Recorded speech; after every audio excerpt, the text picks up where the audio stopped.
morning. This hearing is called to order. I want to first welcome and thank the witnesses for your time and your testimony. Let me start the hearing by saying this hearing should not be controversial. It really shouldn't be. This is something I think we all should want to restore the confidence in our election system. A week ago, when I gave notice to this hearing, there were more standing issues and court cases than there are today.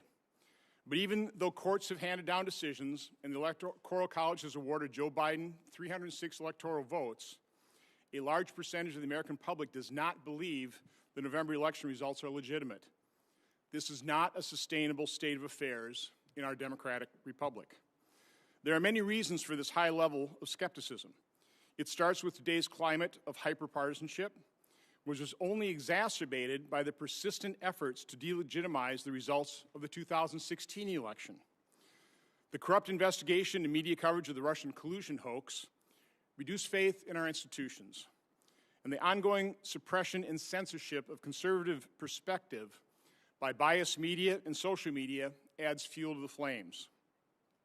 Senator Grassley's and my investigation and report on the conflicts of interest and foreign financial entanglements of the Biden family is just one example of how media suppression can and does affect the outcome of an election. It is both amazing and galling that all of a sudden, post-election, this has become a news story and a scandal worthy of investigation. With less than a month left in my chairmanship of this committee, the examination of irregularities in the 2020 election will obviously be my last investigation and last hearing as chairman. But oversight into election security should continue into the next Congress because we must restore confidence in the integrity of our voting system. As I said at the start, this effort should be bipartisan. In my statement announcing this hearing, I stated its goal was to, quote, resolve suspicions with full transparency and public awareness.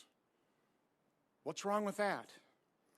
That is what good oversight can accomplish. Unfortunately, Senators Schumer and Peters ignored my statement and instead chose to politically attack me in this hearing. As I commented in last Thursday's hearing on early treatment of COVID, closed-mindedness is a root cause of many problems we face. And just a quick aside about that hearing, about 7 days ago, it was attacked, unfortunately boycotted by Democrat members of this committee, except for a rather politically charged opening statement by Senator Peters. Two of those witnesses, two of those doctors who have the courage to treat COVID patients, told me, I think one of them told the committee, they're Democrats. And they were very disappointed by that boycotting by Democrats, that closed-mindedness, that politically charged opening statement. But to prove the worthiness and the value of that hearing, Dr. Corey, one of those Democrats, a person shown immense courage in treating successfully COVID patients, his 10-minute opening statement has received more than 4.4 million views in just the last 7 or 8 days. Obviously, Americans need that information. They have the right to know about early treatment, and they have the right to try early treatment. So my last pitch before I return to this hearing, if you or somebody you know gets COVID, seek a doctor. Again, you need doctor participation in this, but find a doctor who will at least consider and talk to you about early treatment. On with this hearing. In preparation for this hearing, I asked my staff to find out as much as they could about basic election mechanics, controls, and data flow. Much of the suspicion comes from a lack of understanding how everything works and how much variety there is in the way each precinct, county, and state conducts their elections. Even though decentralization makes it more difficult to understand the full process, it also dramatically enhances the security of our national elections. In addition to the witnesses testifying today, we spoke to state and local officials as well as suppliers of election machinery, equipment, and data. I believe the alleged irregularities can be organized into 3 basic categories. Number 1, lax enforcement or violations of election laws and controls. 2, allegations of fraudulent votes and ballot stuffing. And 3, corruption of voting machines and software that might be programmed to add or switch votes. In the time we had, it was impossible to fully identify and examine every allegation. But many of these irregularities raise legitimate concerns, and they do need to be taken seriously. So here's a brief summary of what we did learn. And a lot of this should provide American public comfort in the integrity of our election system. First, multiple controls do exist to help ensure election integrity. Voter registration rules and election logs for both in-person and absentee vote balloting are used to verify eligible voters and help prevent fraudulent voting. But it is not a perfect system, as we will hear in testimony today. We have increased the percentage of votes using paper ballots from 82% in 2016 to 95% in 2020, and a lot of that had to do with the efforts of CISA and Chris Krebs, recognizing that was a vulnerability in our system, not having that audit trail. So this is a significant improvement in providing a backup audit trail, but only if full or statistically valid recounts occur. Optical scanners, ballot marking machines, and tabulators should not be connected to the internet during voting. But we found some do have the capability of being connected, and there are allegations that some were. Once voting ends, those machines print out a paper report and also transmit voting data in digital form in two separate data streams, from precinct to the county level and then the state level. The first data stream, this is the official stream, is sent to the official state election management systems, and the second, unofficial stream is to the unofficial media reporting system through companies like Edison Research and the Associated Press. There is no uniform method of transmission. It is not fully automated, and thousands of human beings are involved in the process. So human error does occur, but that is what paper backups and post-election canvassing is designed to catch. Today we will hear testimony on how election laws in some cases were not enforced, and how fraudulent voting did occur, as it always does. The question that follows is whether the level of fraud would alter the outcome of the election. This year, in dozens of court cases, through the certification process in each state, and by the Electoral College vote, the conclusion has collectively been reached that it would not. However, lax enforcement, denying effective bipartisan observation of the complete election process, and failure to be fully transparent or conduct reasonable audits has led to heightened suspicion. The most difficult allegations to assess involve vulnerabilities in voting machines and the software used.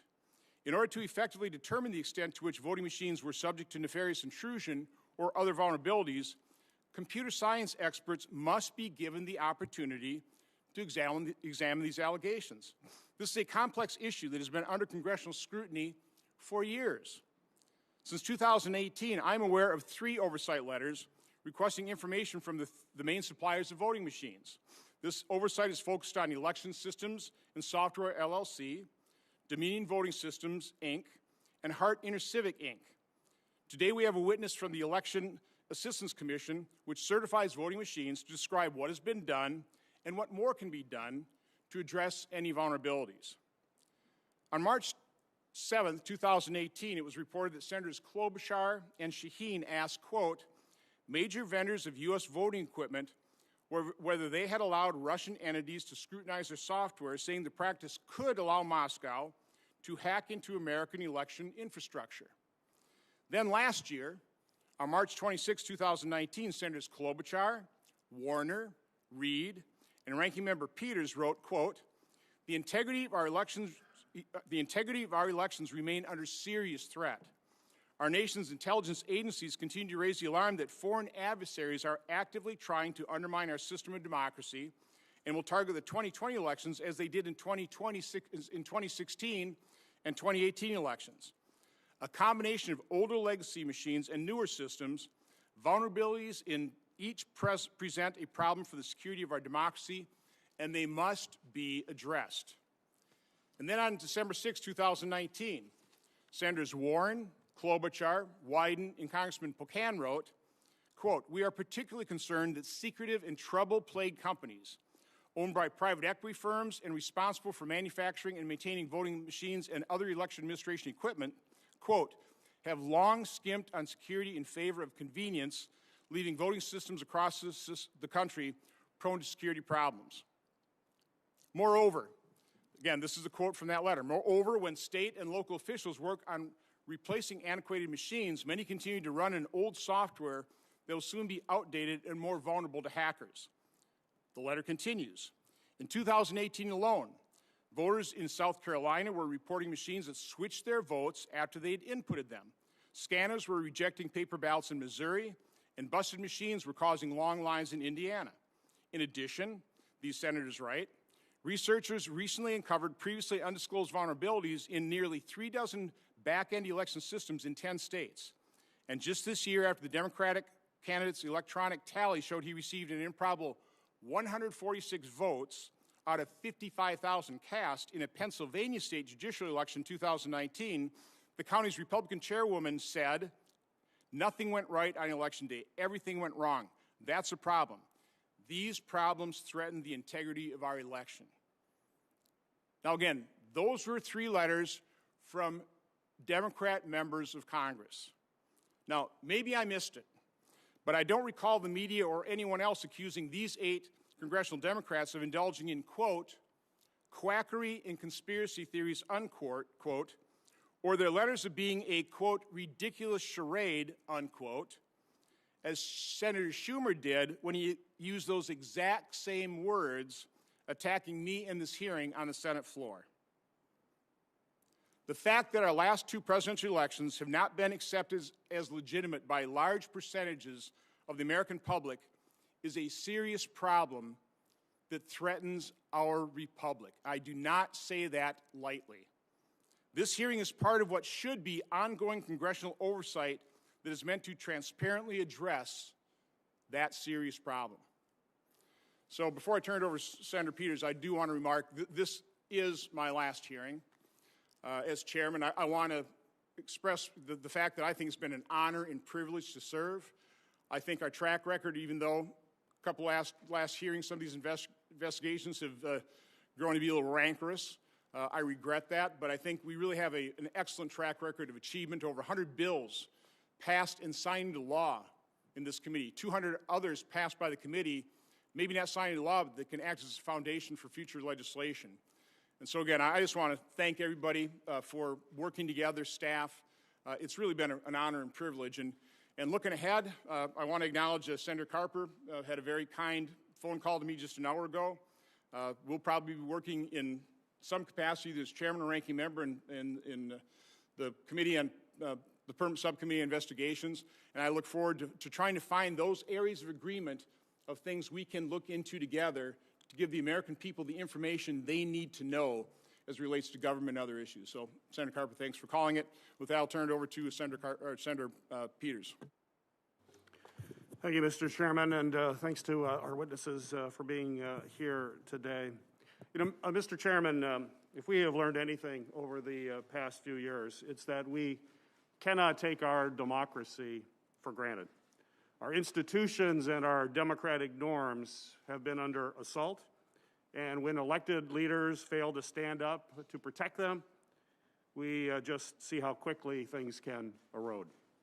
For generations, Americans have been a shining example for budding democracies around the world. We have shown the world that strong governments and free societies can thrive when political power is entrusted to the people.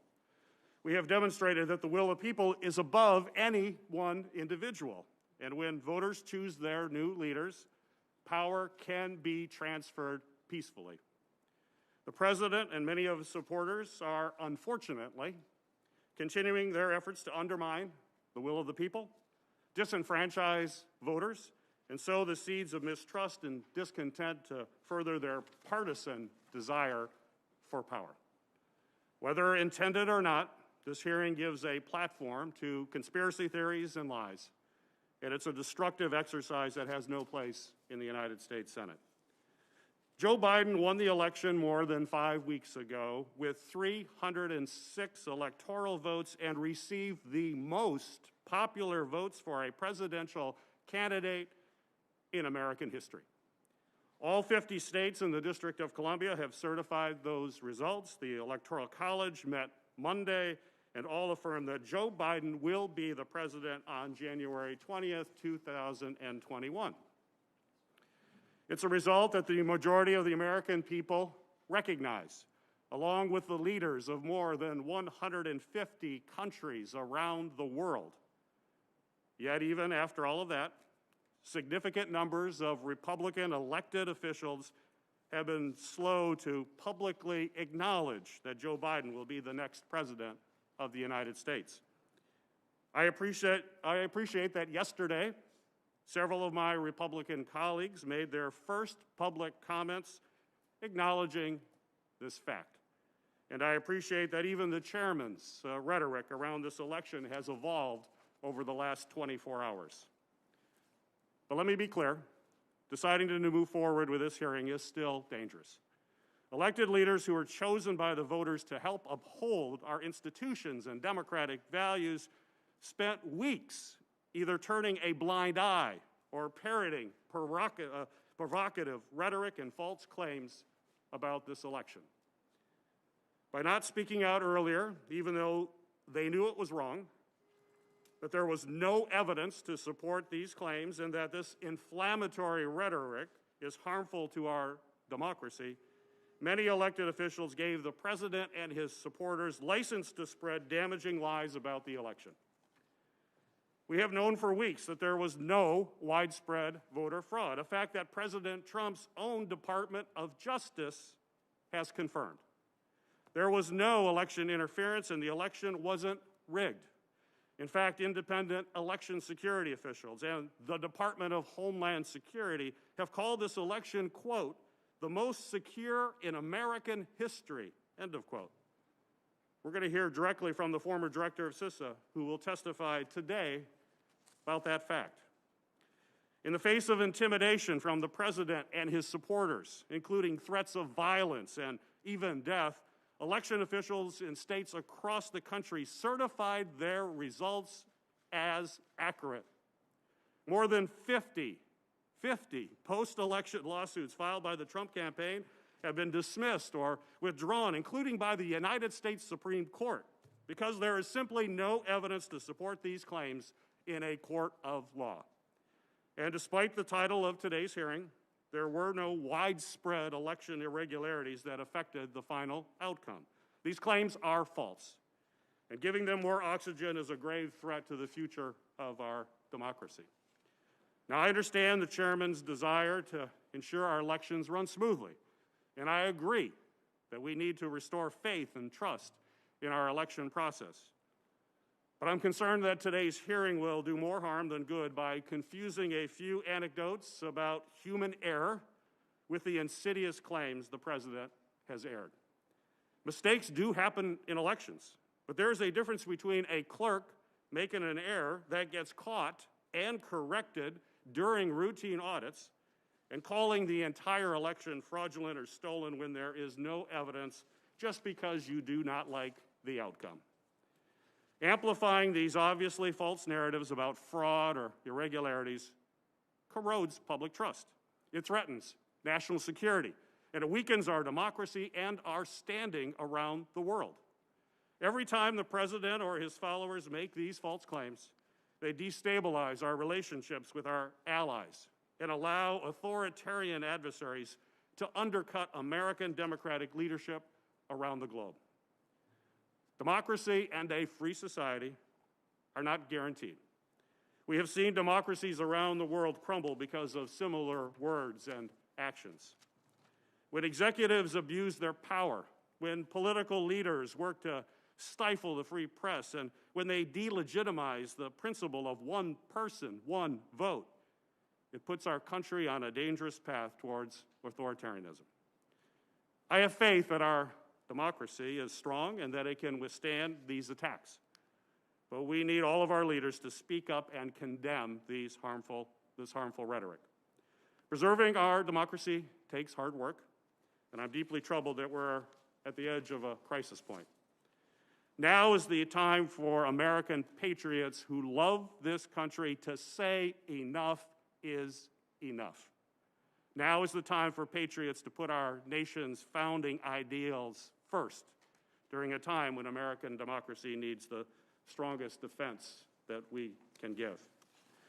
Mr. Chairman, to date, the Trump campaign has filed about 60 legal challenges to the election in 8 states across this country. I ask that this document highlighting those cases and their failed attempts be entered into the record without objection. Without objection. I'd also like to include in the record a non-exhaustive list of incidents of violence aimed at election officials, as well as a statement from our nation's top law enforcement and associations condemning the threats of violence, harassment, and intimidation leveled at election officials across the country since Election Day. I move without objection. Without objection. I also ask that op-eds from our nation's foremost voices on election integrity, democratic institutions, and national security, including Madeleine Albright, Michael Chertoff, Ben Ginsburg, and Stephen Brill, be entered into the record without objection. Without objection, because I'm not afraid of information, but go ahead. That's great. And lastly, I would like to enter into the record a statement from Freedom House President Michael Abramovitz. Freedom House is a non-profit, nonpartisan organization dedicated to the expansion of freedom and democracy across the world. Without objection, Mr. Chairman. Without objection. Thank you, Mr. Chairman. Again, I don't see anything dangerous about evaluating information, about doing legitimate congressional oversight. Nothing dangerous about that whatsoever. As I said in my last hearing, closed-mindedness is a real problem for a lot of the issues we face today. I won't need to, should have entered in the record the Reuters article from March 7, 2018, describing in the letter from Senators Klobuchar and Shaheen. Also into the record, the March 27, 2019 press release and letter from Senators Klobuchar, Warner, Reid, and Peters, which let me just read a segment from that letter again. The integrity, this is Senator Peters joining and writing this letter. The integrity of our elections remain under serious threat. Our nation's intelligence agencies continue to raise the alarm that foreign adversaries are actively trying to undermine our system of democracy and will target the 2020 elections as they did in 2016 and the 2018 elections. A combination of older legacy machines and newer systems, vulnerabilities in each present a problem with the security of our democracy, and they must be addressed until, I guess, right now. Let's move on. Let's not worry about this, because if we look at this, it's dangerous to our democracy. Okay. Also, the December 6, 2019 letters written by Senators Warren, Klobuchar, Wyden, and Congressman Pocan to those same equipment manufacturers. I would also like to enter the responses from Dominion and Hart to the March 27th letter, but the ranking member's staff had an objection. Do you object to that? The responses? Okay, so we'll enter those in the record. And finally, there's a really interesting article recently written by Matt Taibbi, who, again, I don't know his political affiliation. Seems to be a pretty straight-up reporter, the things I read of him, but if I were to guess, and no offense, Mr. Taibbi, I think you might be a little bit left of center, but the title is "The YouTube Ban is Un-American, Wrong, and Will Backfire. Silicon Valley couldn't have designed a better way to further radicalize Trump voters." And the reason I want to enter this in this article in the record, I really hope people read it, because it really speaks to an awful lot that I covered in my opening statement of why we're in this unsustainable state of affairs in this country, where after 2016, 4 years of resistance, failing to recognize, refusing to recognize the legitimacy of that election, and here we are again. This is not sustainable. But anyway, again, I want to welcome the witnesses. It is the tradition of this committee to swear in witnesses, so those via WebEx, if you raise your right hand, you here in person, please rise. Raise your right hand. Do you solemnly swear that the testimony you will give before this committee will be the truth, the whole truth, and nothing but the truth, so help you God? I do. Please be seated. So our first witness is coming via WebEx, Judge Kenneth Starr. Judge Starr served as a judge on the D.C. Circuit Court of Appeals from 1983 to 1989. Mr. Starr has argued 36 cases before the Supreme Court, including 25 cases during his service as Solicitor General of the United States from 1989 to 1993. From 1994 to 1999, he was appointed to serve as independent counsel for 5 investigations. Mr. Starr has had a distinguished career in academia and continues to write articles and serve as a guest commentator on a variety of media programs. Judge Starr. Well, thank you, Mr. Chairman and Ranking Member Peters and members of the committee. It's an honor to be with you, even remotely. Over a century ago, the Supreme Court of the United States wrote this: "The right to vote is a fundamental political right, preservative of all rights." And over our 231 years as a constitutional democracy, the story of our American experiment is in no small part a story of expansion and inclusion. And that policy has been undergirded by a desire to achieve human dignity and equality of all persons. In the wake of the Civil War, very briefly, our constitutional history in terms of amendments governing voting. The 15th Amendment served as the capstone of the 3 post-Civil War amendments, which taken together abolished slavery, guaranteed due process and equal protection to all persons, and then expanding the right to participate to all persons. With the franchise expanding came 100 years ago the inclusion of women in 1920 as a federal constitutional right, the 19th Amendment. The elimination of financial impediments to vote, the 24th Amendment in 1964. And finally, in the wake of the Vietnam War, the expansion of the vote in federal elections to include 18-year-olds, the 26th Amendment in 1971. And of course, along the way, Congress acted to foster the values of the 15th Amendment through the passage of the Voting Rights Act of 1964 with its extensions over time. Now, underlying this story of ever-expanding voting rights was an assumption, that is one of integrity in the process. Recall the scene in the wonderful movie Selma, as the would-be voter portrayed by Oprah Winfrey was unconscionably stymied in her effort simply to register to vote. Dishonesty caused disenfranchisement and enormous moral outrage. The flip side of racially motivated disenfranchisement is the bedrock concept of treat everyone fairly and be honest in the process. And this bears repeating. Honesty in the electoral process is fundamental to the social bonds that unite us as a free people, echoing the chairman's opening statement. And not surprisingly, the Supreme Court of the United States has severely warned about the dangers and the corrosive effects of dishonesty. Here's what a unanimous Supreme Court wrote in 2006. Confidence in the integrity of our electoral processes is essential to the functioning of our participatory democracy. And the court went on to say, voter fraud drives honest citizens out of the democratic process and breeds distrust of our form of government. So how do we achieve honesty and integrity in elections? It's a challenge for the reason the chairman suggested, decentralization. We have national elections, but we do not have a nationalized election with one set of rules. Indeed, both Article 1 and Article 2 point out the approach of our decentralized government, and that is we look to the states, but specifically state legislatures. Both Article 1, Section 4 of the Constitution and Article 2, Section 1, Clause 2. And so, as in much of life, guardrails of integrity are needed, and time and again, courts have warned in the strongest terms that assuring honesty and integrity is a compellingly important governmental interest.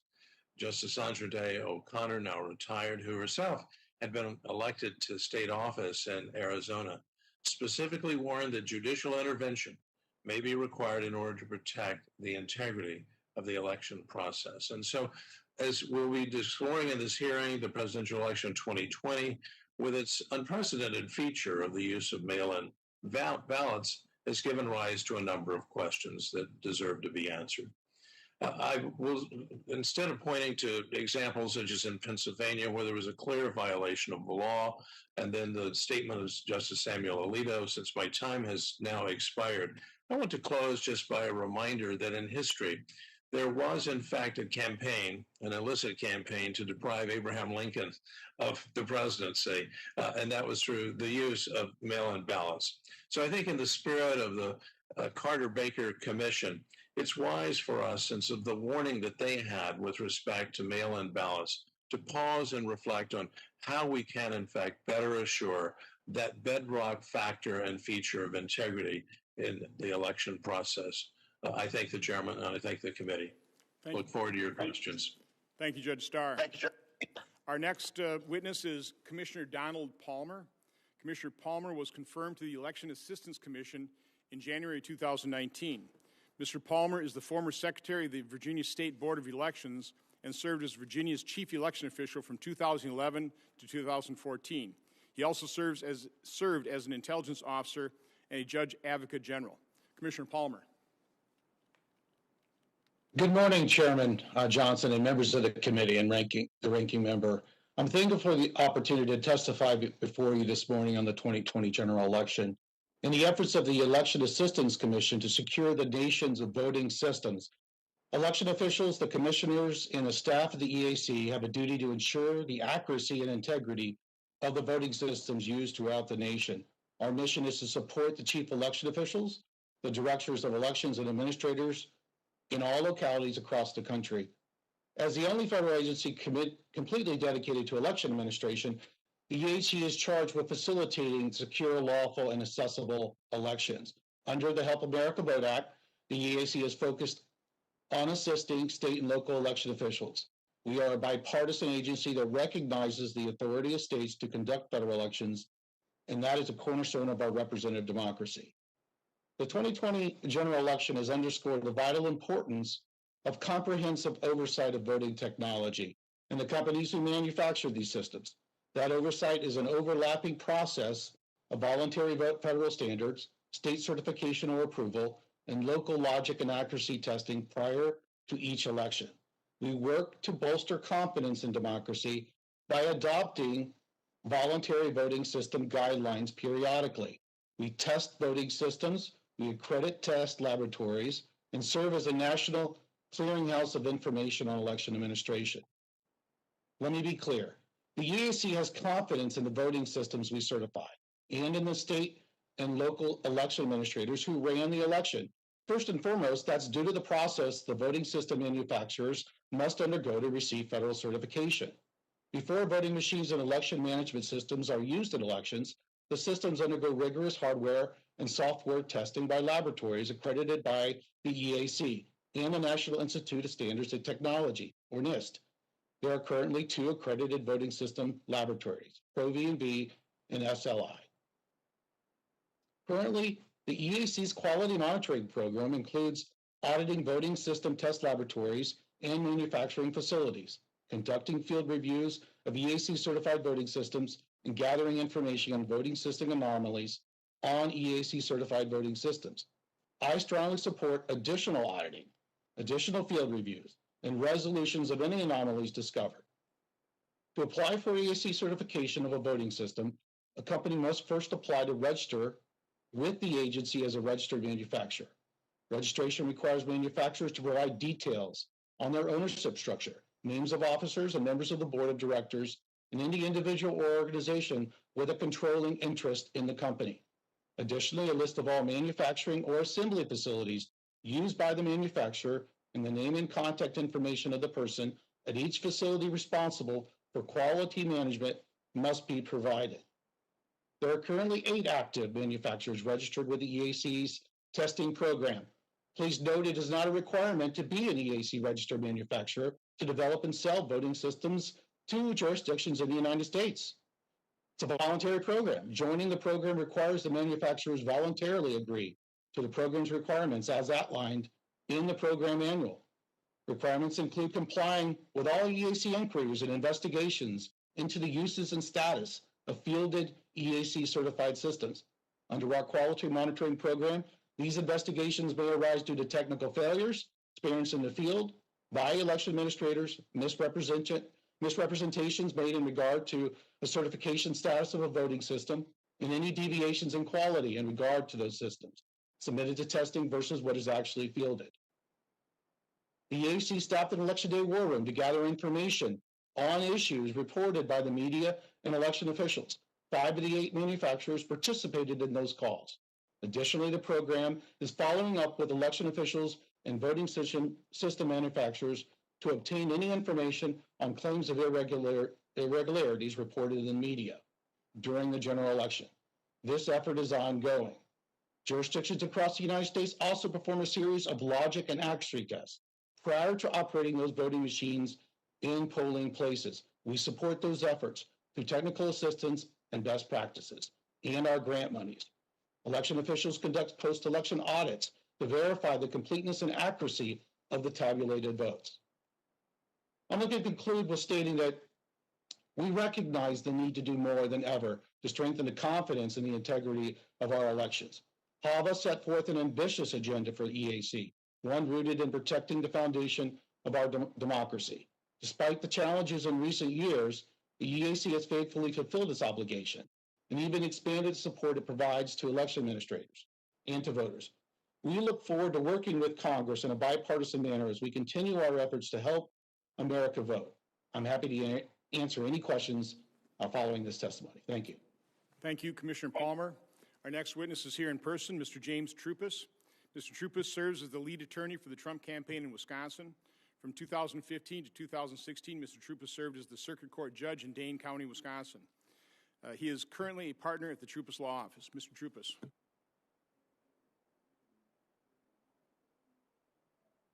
I'm honored to be here, Senator. Thank you for the invitation. I've submitted written testimony, which I'd ask to be in the record, and I'm going to provide additional remarks at this point. By the way, without objection, everybody's submitted testimony is automatically entered in the record, so go ahead. Thank you. Thank you. So the absentee voting in Wisconsin is treated quite differently, I believe, than other parts of the country. Let me read for you what the legislature found. It's in our statutes. It says that the legislature finds that the privilege of voting by absentee ballot must be carefully regulated to prevent the potential for fraud or abuse, to prevent overzealous solicitation of absent electors who may prefer not to participate in an election, to prevent undue influence on an absent elector to vote for or against a candidate. As a consequence, our laws are strictly construed, and even more so, let me read again from the law, results which do not comply with those regulations, quote, may not be included in the certified result of any election. So it's very straightforward that the state of Wisconsin has taken a very different view of in-person voting with all the protections and absentee voting that has been repeatedly, including in the Carter Commission report, thought to be a source of significant potential for fraud. In Wisconsin, we just completed a recount.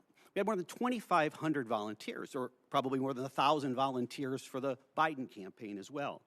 Uniquely, we are able to examine actual envelopes that contain the ballots that are submitted by absentee voters. This allowed us to identify by person, by address, by ward. It's not conspiracy. The real names are in the record. And here's what we found. We found that there were incomplete and altered certificates. These are the certificates on the front of the envelopes that have to be exactly done correctly under our law. If not, those results may not be counted. How many of those? More than 3,000 of those identified by person were nonetheless counted, even though they are clearly invalid under the law. A second category. Initials of clerks are placed on all of those envelopes. Why? Because the clerk identifies it having been properly received and identification is provided. That's the check in advance of the election. What did we find? More than 2,000 of those ballots in Dane and Milwaukee County had no initials at all, but nonetheless, they got counted. We also have special laws in Wisconsin with regard to voting in advance. We do not allow advance voting. We allow in-person and and other voting as absentees. So anything before Election Day is under our absentee rules. What did the city of Madison do? They created a system where people could arrive at a park, hand in their ballots in envelopes 5 weeks before the election. They also created boxes, no controls at all, just boxes on corners that you could throw the ballot in. No attempt at all. And our statutes explicitly say there are only 2 ways to submit an absentee ballot: in person or delivery to the clerk's office. That's it. Nothing else is allowed. And yet the city of Madison, we had 17,271 ballots in this category that we identify. There are tens of thousands more because they commingled the ballots afterwards, so we couldn't identify each one that may have been improperly cast. Then we have an interesting category called indefinitely confined. These are people which the statute, I read from the statute, by age, physical illness, or infirmity, or are disabled indefinitely. Among those claiming this status, so they don't have to provide any identification, among those claiming this status is one of the electors for Joe Biden. Who said, I can't get to the polls. We have poll workers who claimed it. We have people who went to protests, people who had weddings, people who had vacations. All claimed this status. I can't get to the polls, so they were able to vote without identification. There were 28,395 people we explicitly identified. Finally, there are other categories in which as much as 170,000 other ballots were submitted without any application. In fact, they considered the certification envelope the application, though a separate application is required by law. 3 million people properly voted in the state of Wisconsin. More than 200,000 identified during this recount did not. But those votes got counted, and our statute says they should not have been. That, in our view, is a taint on our election in Wisconsin. Thank you. Thank you, Mr. Troupis. And I believe Joe Biden won our state by about 20,000 votes. Correct. And you're talking about over 200,000 that were outside of our law that probably, if the law would have been followed, probably shouldn't have been counted. Correct. Shouldn't have been accepted, shouldn't have been put in the ballot pool. And of course, the remedy is not particularly pleasing, which is one of the reasons the decision went its way. I'll come back to you. Our next witness is via WebEx, Representative Francis Ryan. Representative Ryan has served in the Pennsylvania House of Representatives since 2016. Mr. Ryan is a certified public accountant, and prior to his election ran a practice that focused on corporate restructuring and management. Mr. Ryan is a retired Marine Reserve Colonel who served in the Central Command Special Operations Officer in Operation Enduring Freedom. Representative Ryan.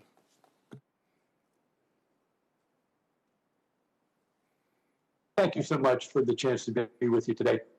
The mail-in ballot system for the general election in 2020 in Pennsylvania was so fraught with inconsistencies and irregularities that the reliability of the mail-in votes in the Commonwealth of Pennsylvania is almost impossible to rely upon.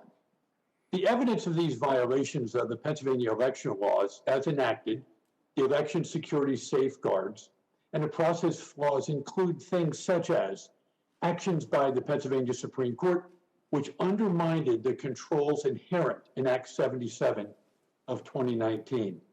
The controls which were undermined included, on September 17th, 2020, the Supreme Court unilaterally extended the deadline for mail-in ballots to be received to 3 days after the election.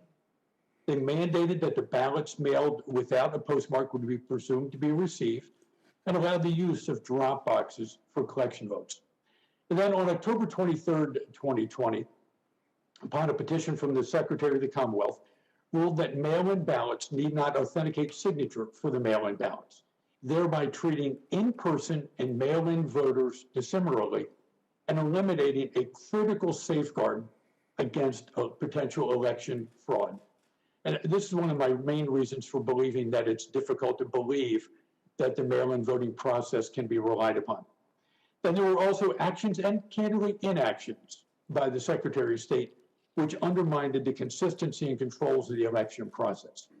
On November 2nd, the night before the November 3rd election and prior to the prescribed time for pre-canvassing mail-in ballots, the Office of the Secretary of the Commonwealth encouraged certain counties to notify party and candidate representatives of mail-in voters whose ballots contained defects. In certain counties, watchers were not allowed to meaningfully observe the pre-canvassing and canvassing activities relating to the absentee and the mail-in ballot process. Those are at the, what I would call the strategic level. At the operational level, there were a significant number of issues that resulted from those issues.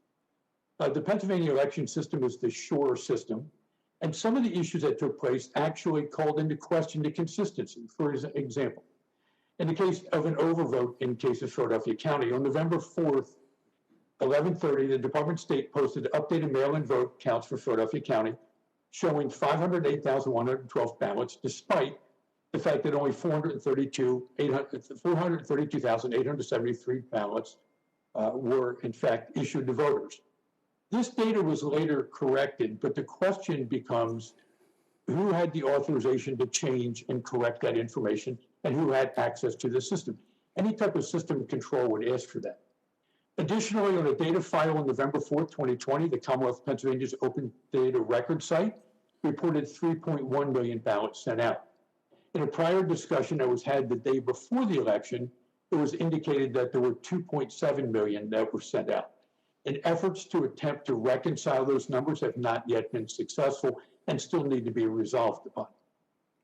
Recently, a newly available data voter set from data.pada.gov, which had been offline for weeks, indicated the last update had been done on November 16, 2020.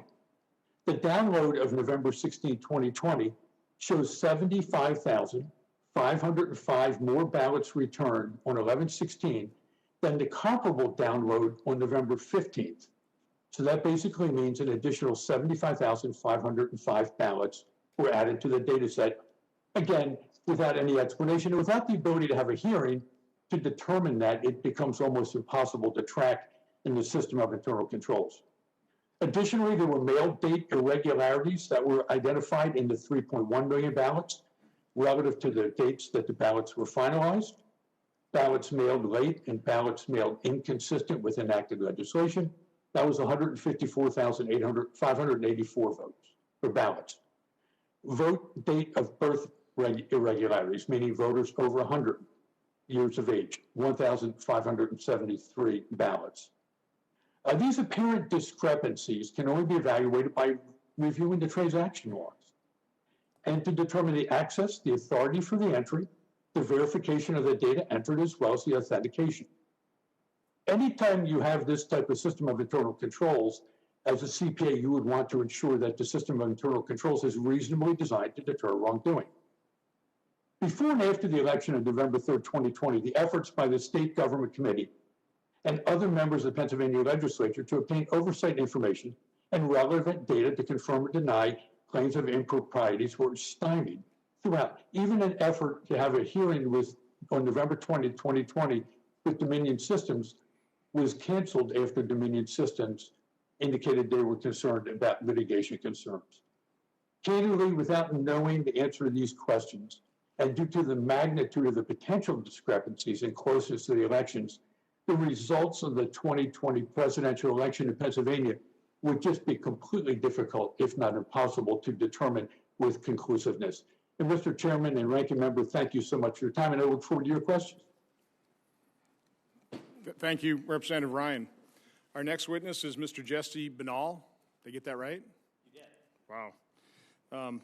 Mr. Binnall is an attorney for the Trump campaign and is lead counsel for the campaign in Nevada. He is currently a partner at the law firm of Harvey and Binnall. Mr. Binnall. Thank you, Mr. Chairman. Ranking Member Peters and members. There we go.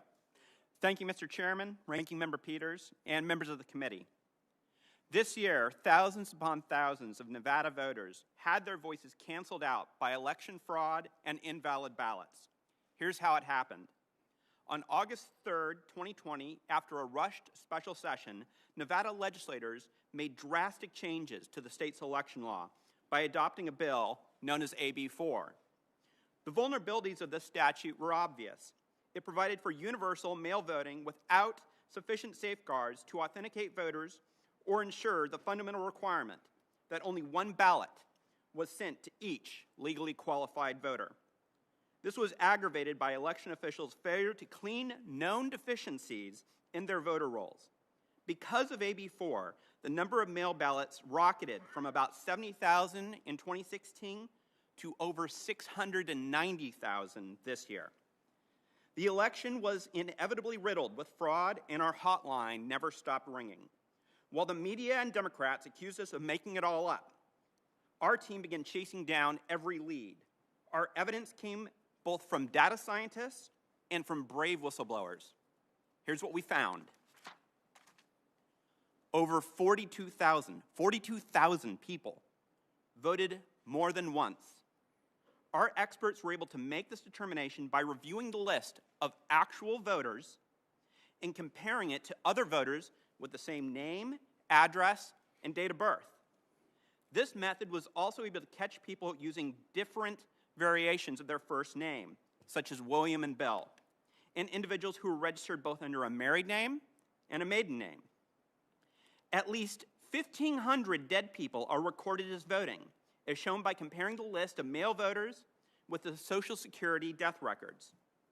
More than 19,000 people voted even though they didn't live in Nevada. This does not include military voters or students.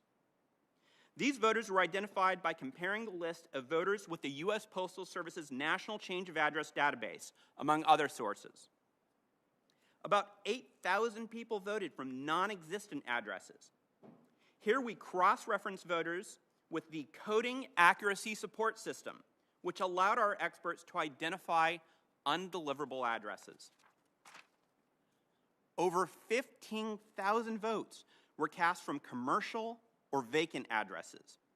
Our experts found these voters by analyzing official U.S. Postal Service records that flag non-residential addresses and addresses vacant for more than 90 days. Incredibly, almost 4,000 non-citizens also voted, as determined by comparing official DMV records of non-citizens to the list of actual voters in the 2020 election. The list goes on. All in all, our experts identified 130,000 unique instances of voter fraud in Nevada. But the actual number is almost certainly higher. Our data scientists made these calculations not by estimations or statistical sampling, but by analyzing and comparing the list of actual voters with other lists, most of which are publicly available. To put it simply, they explained their methods so others could check their work. Our evidence has never been refuted, only ignored. 2 Clark County technical employees came forward completely independent of each other and explained that they discovered that the number of votes recorded by voting machines and stored on USB drives would change between the time the polls were closed at night and when they were reopened the next morning. In other words, votes were literally appearing and disappearing in the dead of night. When we attempted to verify the integrity of these voting machines, we were allowed only a useless visual inspection of the outside of a USB drive. We were denied a forensic examination.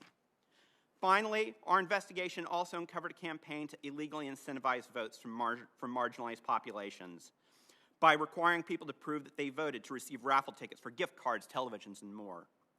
Our determined team verified these irregularities without any of the tools of law enforcement, such as grand jury, subpoenas, or FBI agents. Instead, we had less than a month to use critical thinking and elbow grease to compile our evidence. We tried to obtain testimony or documents from Clark County officials, but they obstructed and stonewalled. When we filed suit, state officials and even courts delayed proceedings for days, but then offered us merely hours to brief and argue our cases. In wrapping up, Mr. Chairman, these findings are disturbing, alarming, and unacceptable in a free society. Our free and fair election tradition is a precious treasure that we are charged with protecting. Government by the consent of the governed is hard to win and easy to lose. Every single time a fraudulent or illegal vote is cast, the vote of an honest citizen is canceled out. Thank you. Thank you, Mr. Binnall. Our final witness is also here in person, Mr. Christopher Krebs. He's testified before this committee a number of times. Mr. Krebs served as the first director of the Department of Homeland Security, Cybersecurity, and Infrastructure Security Agency, or CISA. Mr. Krebs also served in various roles of the department responsible for a range of cybersecurity, critical information, and national resilience issues. Prior to coming to DHS, he directed U.S. cybersecurity policy for Microsoft. Mr. Krebs also served in the Bush administration, advising DHS leadership on domestic and international risk management, as well as on public-private partnership initiatives. Mr. Krebs, welcome back. Chairman Johnson, Ranking Member Peters, and members of the committee. As you know, I previously served as the director of the Cybersecurity and Infrastructure Security Agency, or CISA. This was a job of a lifetime for me and a tremendous opportunity to serve the nation. When I sat before this committee in 2018 for my confirmation hearing, I cannot have imagined how challenging and rewarding this job would be. That's why it's such an honor to appear before this committee today to testify about the extraordinary efforts of the election security community to protect the 2020 election, a difficult task complicated by the ongoing global pandemic. But before I get into the substance of my remarks, I'm grateful to this committee and your leadership and your guidance over the last several years. First, in shepherding what's probably the best of the 100 bills that came through the committee, your efforts for the CISA, the CISA authorizing statute, and your support of CISA's efforts securing our elections.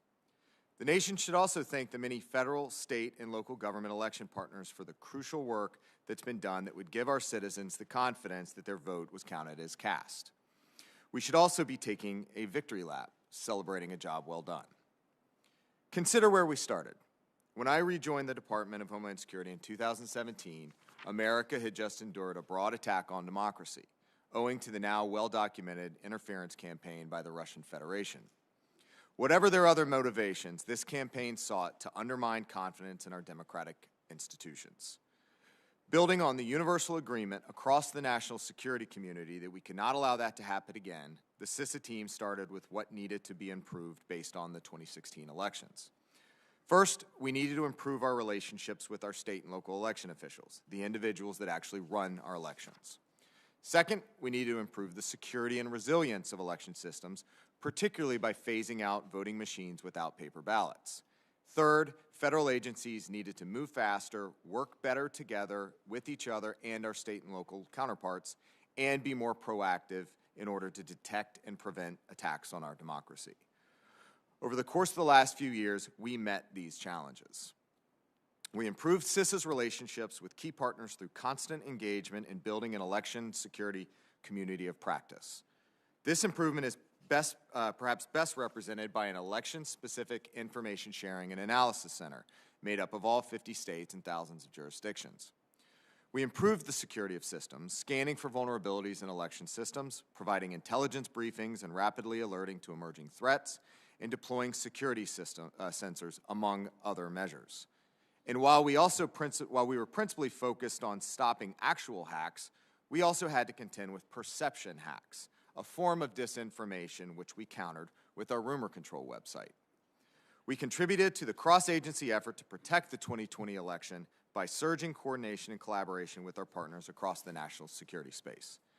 In conclusion, because of these and other efforts, on November 12, 2020, government and industry representatives from the election security community issued a joint statement reflecting a consensus perspective that the 2020 election was the most secure in U.S. history.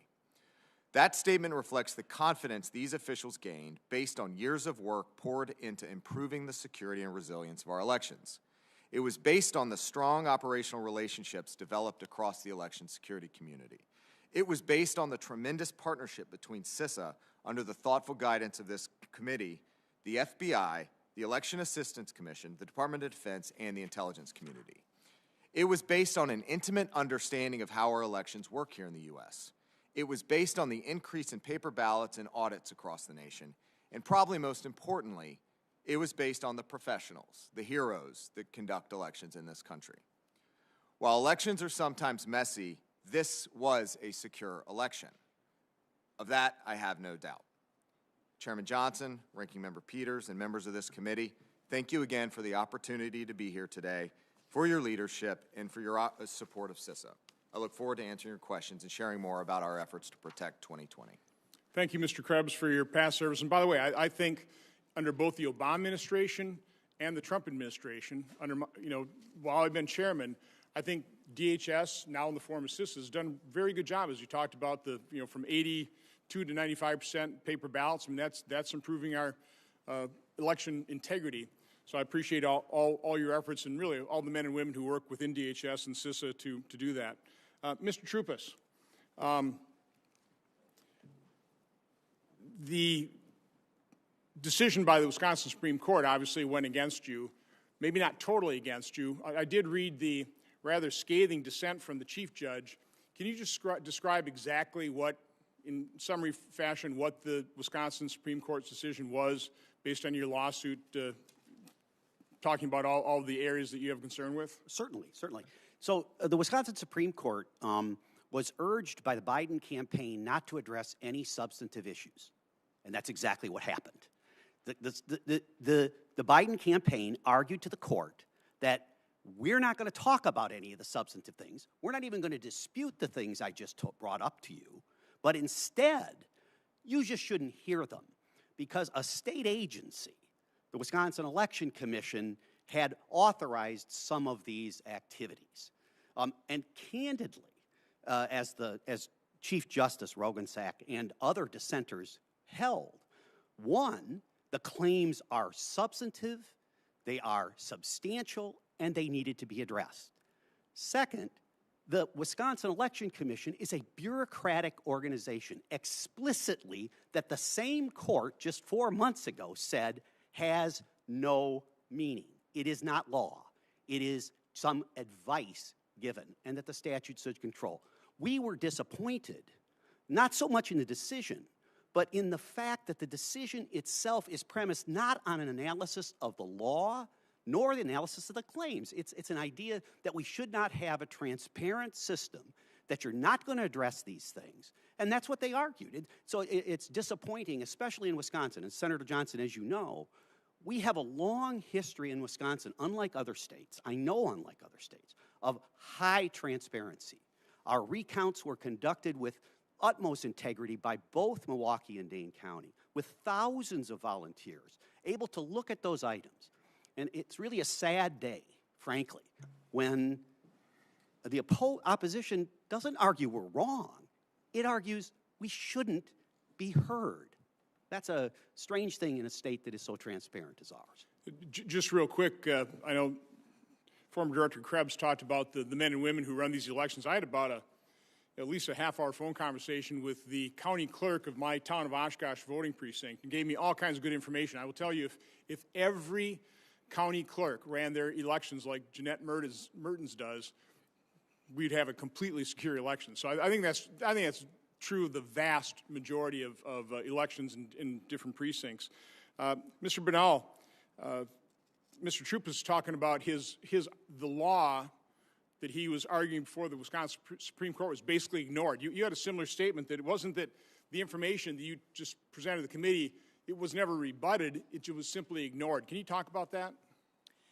Yes, Mr. Chairman. It was extremely disappointing that rather than address our issues and the data that we presented head on, they simply tried to use technicalities and limiting our evidence, limiting the amount of witnesses we could bring forward, saying that we couldn't introduce any live testimony, but only 15 depositions, only use 15 depositions to show 130,000 instances of voter fraud. And then when it went to the Supreme Court of Nevada, they gave us 2 hours to brief the issues before immediately coming down with a decision.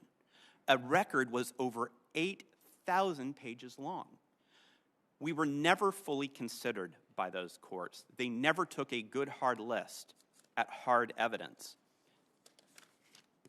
So, Mr. Krebs, I've obviously, you've testified here on this specific issue, the potential for foreign interference to have an impact on our elections. We've had private conversations. I've always categorized the ability to for foreigners to interfere with the election, kind of three buckets.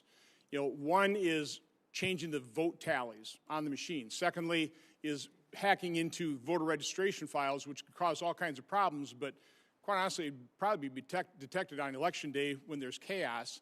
And then third, what I think is a more serious problem, the one more difficult to detect, is basically the use of social media. You quoted which I can't remember, is that CISA group that declared this the most secure election in our history? Yes, sir. That was the joint Government Coordinating Council and Sector Coordinating Council statement. Okay. One of the reasons I've always stated, based on our discussions, your testimony, that, to my knowledge, it's almost impossible to change the vote tally by hacking into these computers was based on the fact that, well, these things are not connected, and most of them don't even have the capability of being connected to the internet. Based on all these allegations people are talking to, it sounds like some of these machines, or certainly the tabulators, can and are connected to the internet.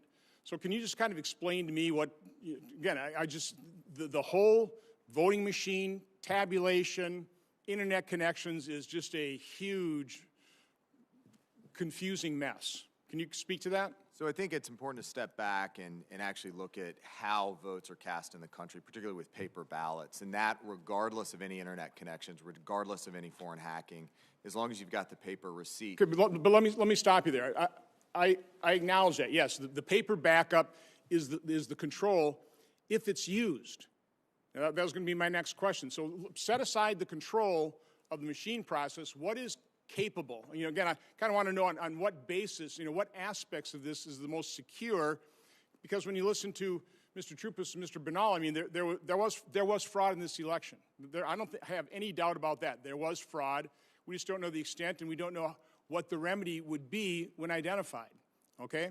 So, again, just speak to the computer aspect of this, the connection to the internet, the possibility, if these machines are connected to the internet, or if in the certification process, because I think, Mr. Palmer, in our discussions, you were talking a little bit about the fact that, people attempted to change the controls or the program in these computers inside that certification process. But, Mr. Krebs, just talk to the computer aspect of this, because, again, it's the most difficult and confusing aspect of these allegations. There are a number of different systems and machines and computers involved in the entirety of the election process, from registration through ballot design, through ballot printing, to actual voting, into the tabulation and post-election process. Throughout, you're going to, particularly where a vote is cast on election day, those machines tend to and should not be connected to the internet, certainly as a best practice. But some have the capability, don't they?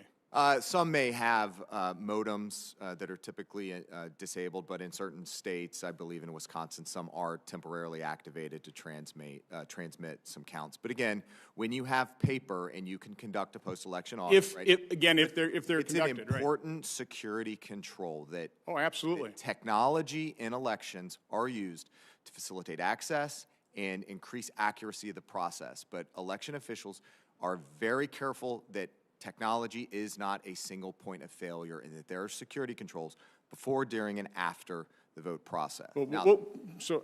Finish just asking the computer thing. We'll come back. My time's already expired, but we'll come back to the, how many audits, the statistical sampling, that type of thing, to use those paper backups to the electronic voting. But, finish this answer. And there, as you move out from Election Day, there will be tabulators that that may have internet connections to transmit the vote from the precinct to the county level to the state. Again, security controls in place, and as long as you have the paper, can't hack paper, right. you can run that process. But those tabulators are connected on Election Day, because that's how they transmit the data to the counties and also into the unofficial. In some cases, yes, sir. Yeah, that's right. Okay. Yeah. Okay, I'll follow up. Senator Peters. Thank you, Mr. Chairman. Questions for Mr. Krebs, but before I get to that, I just want to be clear. We've heard a number of statements made by other witnesses. We've heard those statements before. We're continuing to hear those statements, and I would just say, anybody who's watching this hearing, look at the 60 court cases that have been brought before the judiciary in this country and how the arguments, or I should say the statements, they're not really arguments, they're statements that have been made, have all been rejected by courts of law. including in Wisconsin, which was a Republican judge that rejected the arguments made by this administration. So just take a look at all this that we're putting into the record. Mr. Krebs, CISA has the primary responsibility for working with state and local election officials and the private sector to secure our election infrastructure. I think it's important for folks to realize where you sat and what your responsibilities. And in essence, you were tasked with coordinating with thousands of your partners across the country to ensure the integrity of the 2020 election. That was your job. And by all accounts, you were very successful at that. President Trump's own Department of Justice concluded, and I'm going to quote the Department of Justice in the Trump administration, "We have not seen fraud on a scale that could have affected a different outcome in the election," end of quote. The Election Infrastructure Government Coordinating Council, Executive Committee, and the Election Infrastructure Sector Coordinating Council, comprising of federal, state, and local government officials and numerous private sector organizations from all around the country, jointly called this, quote, "the most secure in American history," end of quote.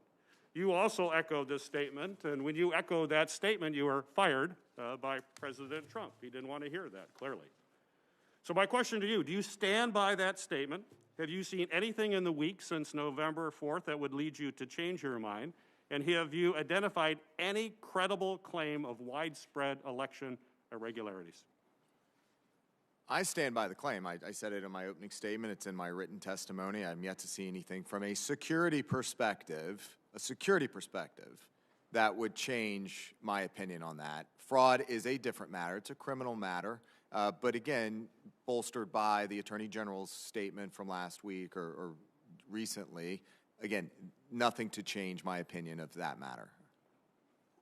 So yet despite this, after more than 5 weeks now that the president has lost and numerous public officials have continued to pressure state and local elected officials to push what are demonstrably false narrative that election irregularities should somehow make him a winner in this race. You have willingly, in fact, these folks are willingly fanning the flames of discontent, and they're in the process of weakening institutions that are essential for our representative democracy.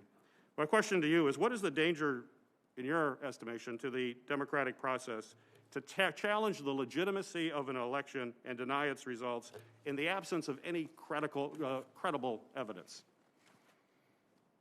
So I think generally from a timing perspective, particularly with the seating of the Electoral College and 306 electoral votes for President-elect Biden, I think we're past the point where we need to be having conversations about the outcome of this election.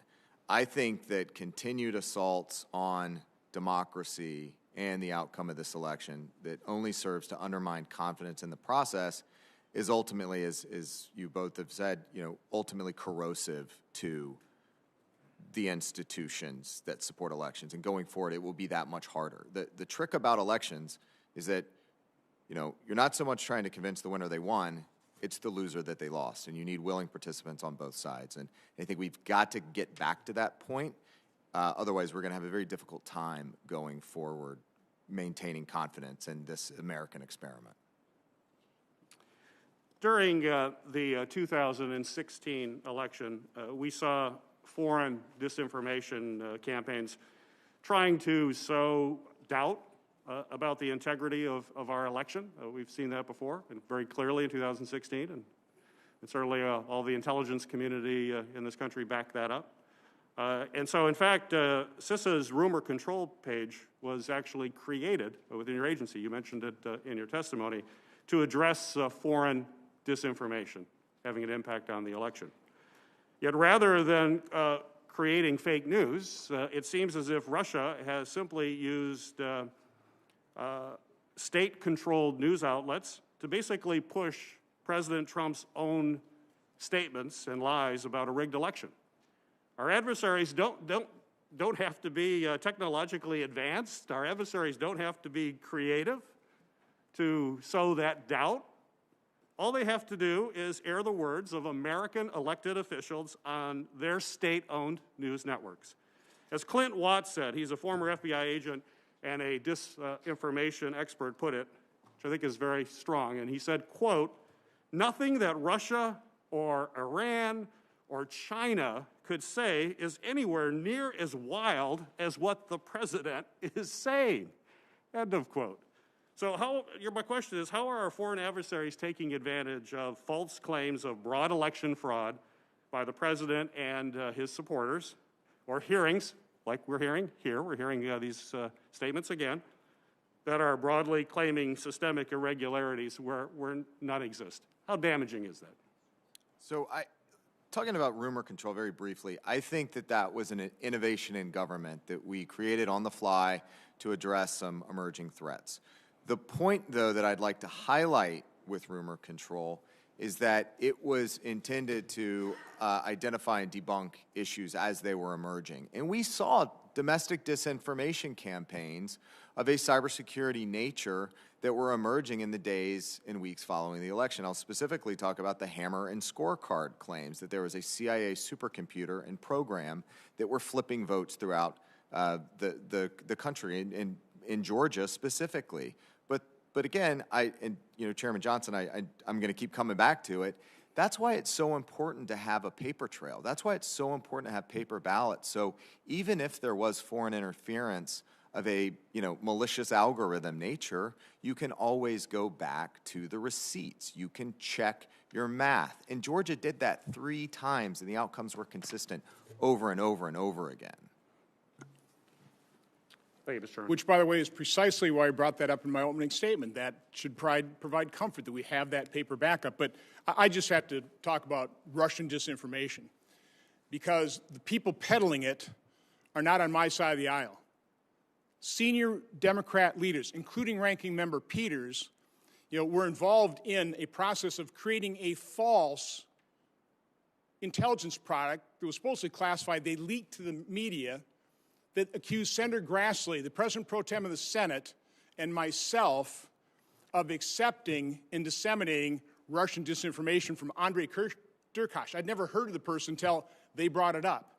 Senator Peters introduced that false information, Russian disinformation, into our investigation record. 50 people associated with the intelligence community after our Hunter Biden investigation and the revelations of the Hunter Biden computer said, oh, this is Russian disinformation. Now we find out, no, it's a real investigation by the Justice Department.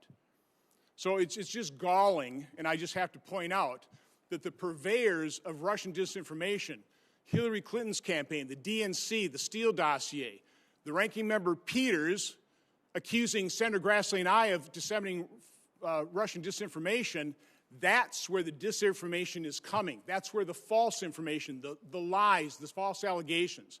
I can't sit by here and listen to this and say that this is not disinformation, this hearing today. This is getting information we have to take a look at to restore confidence in our election integrity.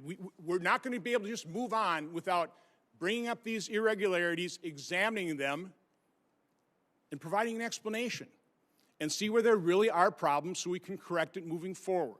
Senator Paul. Mr. Chairman, I got to respond to that. I mean, you're saying I'm putting out information. Well, one, it had nothing to do with this report. You lied repeatedly. I did not. You lied repeatedly in the press that I was spreading Russian disinformation, and that was an outright lie, and I told you to stop lying, and you continue to do it. Mr. Chairman, this is not about airing your grievances. I don't know what rabbit hole you're running down. You right talked now. about Russian going down disinformation. rabbit holes. Senator Paul. This is simply not what we're dealing Senator Paul. with. But, Mr. Chairman, you can't make these Judge false Starr. allegations and then dropping it there.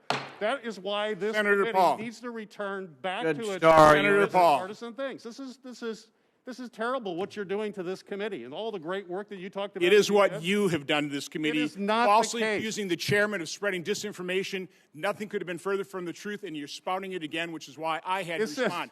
Senator Paul. Mr. Chairman, Judge Starr. This is outrageous. Judge Starr, it's been alleged that 60 courts have refused to hear these cases. Therefore, there was no fraud in the election.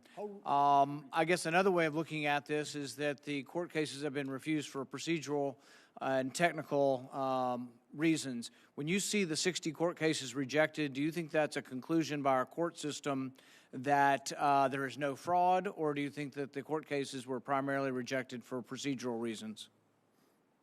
Right, Senator Paul, it is my understanding that the vast majority of these cases were rejected for rightly stated procedural reasons, as opposed to merits-based or substantive-based evaluations.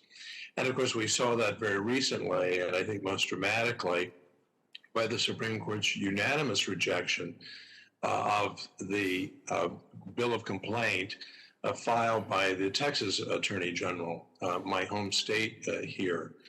And the entirety of the decision was based upon the legal concept of standing. You just don't, Texas, have standing to object to what happened in Wisconsin or Pennsylvania or whatever.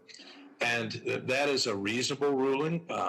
There are those who would quarrel with it, in that we are a United States of America, and if something bad happens in one state that ends up having an effect on another state, we have such respect for our states as sovereign entities within our union that the argument is, I think, quite reasonable. And I think others think it's quite reasonable that at least the matter should have been heard under the original jurisdiction. I think that's a key example. Yeah, and I think it's important, though, that we look at this and understand what courts are saying and not saying. The courts have not said there wasn't fraud. The courts just simply didn't rule on or hear from the fraud. I do think there's an important issue here, though. The fraud is one aspect of this, and I think courts have historically been reticent to get involved in elections and to look at fraud. But moving forward, we've got to change the rules or reevaluate our state rules in order that this doesn't happen again. We can't just sit by and say, oh, we're going to let it happen again. There is another important aspect to this, though, that is a legal aspect that I think does need to be heard by the courts, and I don't know if it can be heard beyond the election, but I think should. And this is the question of whether or not people who are non-legislators can change the election law. And this happened in many, many states. Probably 24 states decided to accept ballots after the election. 24 states decided they could mail out applications or mail out ballots, all without the will of the legislature.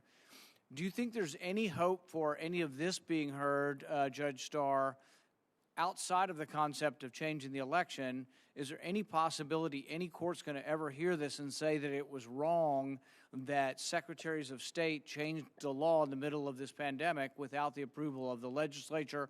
Or do you think there's no hope because it's mixed up in electoral politics? Judge Starr. I think there is a possibility because this issue may return in light of this unprecedented use of mail-in ballots. And the concern that is a bipartisan concern, again, the Carter-Baker Commission, that we need to look at these issues. And so I think there is a doctrine, Senator Paul, to essentially say this issue may recur again, so it should not be washed out as being moot, because there's a very important principle here, as I made in my opening statement and in my written statement. The Constitution is very clear that it is the prerogative of state legislatures to determine what these rules and laws are. And that was, I must say, flagrantly violated in Pennsylvania and perhaps elsewhere as well. Yeah, see, I think the legal question there is a very easy one to decide. I think even as a physician, I can figure out that the Secretary of State cannot create law. I do think, though, that many of us who wanted this to be heard by the Supreme Court and are disappointed actually also might be disappointed by the precedent of Bush versus Gore, in the sense that I think Bush versus Gore's precedent is shutting down elections that have been certified. They weren't going to continue to count the hanging chads. The Secretary of State had certified it. So I actually think that the Bush versus Gore precedent actually argues against the Supreme Court overturning certified elections. Do you have an opinion on that? I don't have an opinion on that specifically. I think that Bush v. Gore stands for this basic proposition. You cannot have changes in election laws after the fact. You must, in fact, be faithful to what the state legislature has done. That's also what Justice Alito said in his opinion, I think essentially condemning, but certainly identifying as a huge issue what had happened in Pennsylvania. So I think all in all, Bush v. Gore is just a reiteration of our constitutional structure. Thank you. Mr. Chairman, as we go on with this, I think it's important that we not stop here. A lot of the laws that have to be confirmed and I think reaffirmed are state laws, so it's not in our purview. but the state laws are set, and then we have federal elections. So what we've heard about what happened in Wisconsin, what happened in Nevada, I think is absolutely true, and we have to prevent it from happening again. I think state legislatures will need to reaffirm that election law can only be changed by a state legislature. So I think there's a lot of work to be done.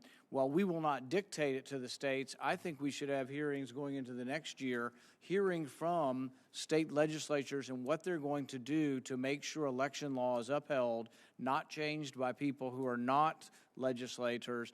And we do have an interest in that. I don't want it to be federalized. Many on the other side of the aisle would just soon federalize it and mail everybody a ballot, and we'll have this universal corruption throughout the land. But what I think we need to do is keep it at the state level, but we can't just say it didn't happen. We can't just say, oh, 4,000 people voted in Nevada that were non-citizens, and we're just going to ignore it. We're going to sweep it under the rug and say, oh, the courts have decided the facts. The courts have not decided the facts. The courts never looked at the facts. The courts don't like elections, and so they stayed out of it by finding an excuse, standing or otherwise, to stay out of it. But the fraud happened. The election in many ways was stolen, and the only way it'll be fixed is by, in the future, reinforcing the laws. And the only last comment I would say on what Mr. Krebs, and he can speak for himself, but I think his job was keeping the foreigners out of the election. It was the most secure election based on security of the internet and technology. But he never has voiced an opinion, he's welcome to today, on whether or not dead people voted. I don't think he examined that. Did he examine non-citizens voting? So to say it was the safest election, sure, I agree with your statement if you're referring to foreign intervention.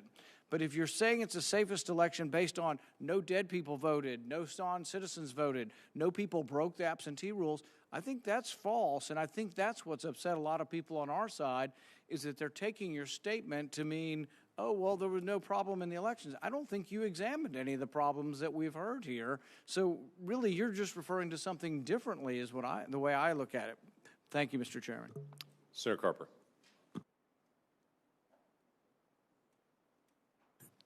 Thanks, Mr. Chairman. To our witnesses, those that are here, and those that are afar, we welcome you. I just want to say to Chris Krebs, on behalf of many, many of us on both sides of the aisle, thank you for your leadership, for a job well done. Thank you for your courage to speak truth to power. Mr. Chairman and colleagues, President Lincoln once said these words. He said, if given the truth, the people can be depended upon to meet any national crisis. The great point is to bring them the real facts. Those are his words. That's what we in the Navy call the straight skinny. The straight skinny. And with all due respect, the American people have had the facts with respect to the outcome of this election for some time now. The truth, the straight skinny, if you will, is staring us in the face. It may not be what President Trump and his supporters wanted, but Joe Biden and Kamala Harris received more votes than any ticket in American history. That's a success for our democracy. It's something we ought to be celebrating. A success made possible in the middle of an unprecedented pandemic, thanks to ordinary citizens who volunteered as poll workers across the country. Many of them risked their own health to oversee a fair count, while hundreds of thousands of postal workers worked tirelessly to deliver absentee ballots. U.S. Cybersecurity Infrastructure Agency, ably led by Chris Krebs, has called this election the most secure in American history. He's called it that again here today. And throughout this country, courts have flat out rejected claims of elected irregularities. Conservative Trump-appointed judges in state after state have dismissed the Trump campaign's claims, calling them baseless and worse. And let me just cite a couple of examples. In response to the legal challenge from the Trump campaign in Pennsylvania, a federal judge appointed by President Trump and a longtime member of the Conservative Federalist Society wrote that, quote, charges of unfairness are serious, but calling an election unfair does not make it so. Charges require specific allegations and then proof. He went on to say, we have neither here. And one of the most strongly worded opinions came from a Wisconsin state justice who served as president of a chapter of the Federalist Society and as chief legal counsel to former Republican Governor Scott Walker. Here's what he said. Something far more fundamental than the winner of Wisconsin's electoral votes is implicated in this case. He wrote that in declining to hear a case asking the court to overturn the election results. And he went on to say this: at stake is faith in our system of free and fair elections, a feature central to the enduring strength of our constitutional republic, close quote. And to that, I think we should all just say amen. We learned this week that the arguments from the Trump legal team thus far have been defeated 59 times out of 61 in state and federal courts. 59 times, including 9-0 by the Supreme Court, the U.S. Supreme Court, just last week. I'm wearing my mask here from my alma mater, an undergraduate alma mater at Ohio State, where I was a Navy ROTC midshipman. But if the football coach at Ohio State were to go 2-59 over a period of 4 years, he would be fired. He would be fired. And in effect, that's what the voters of this country have done with our president, like it or not.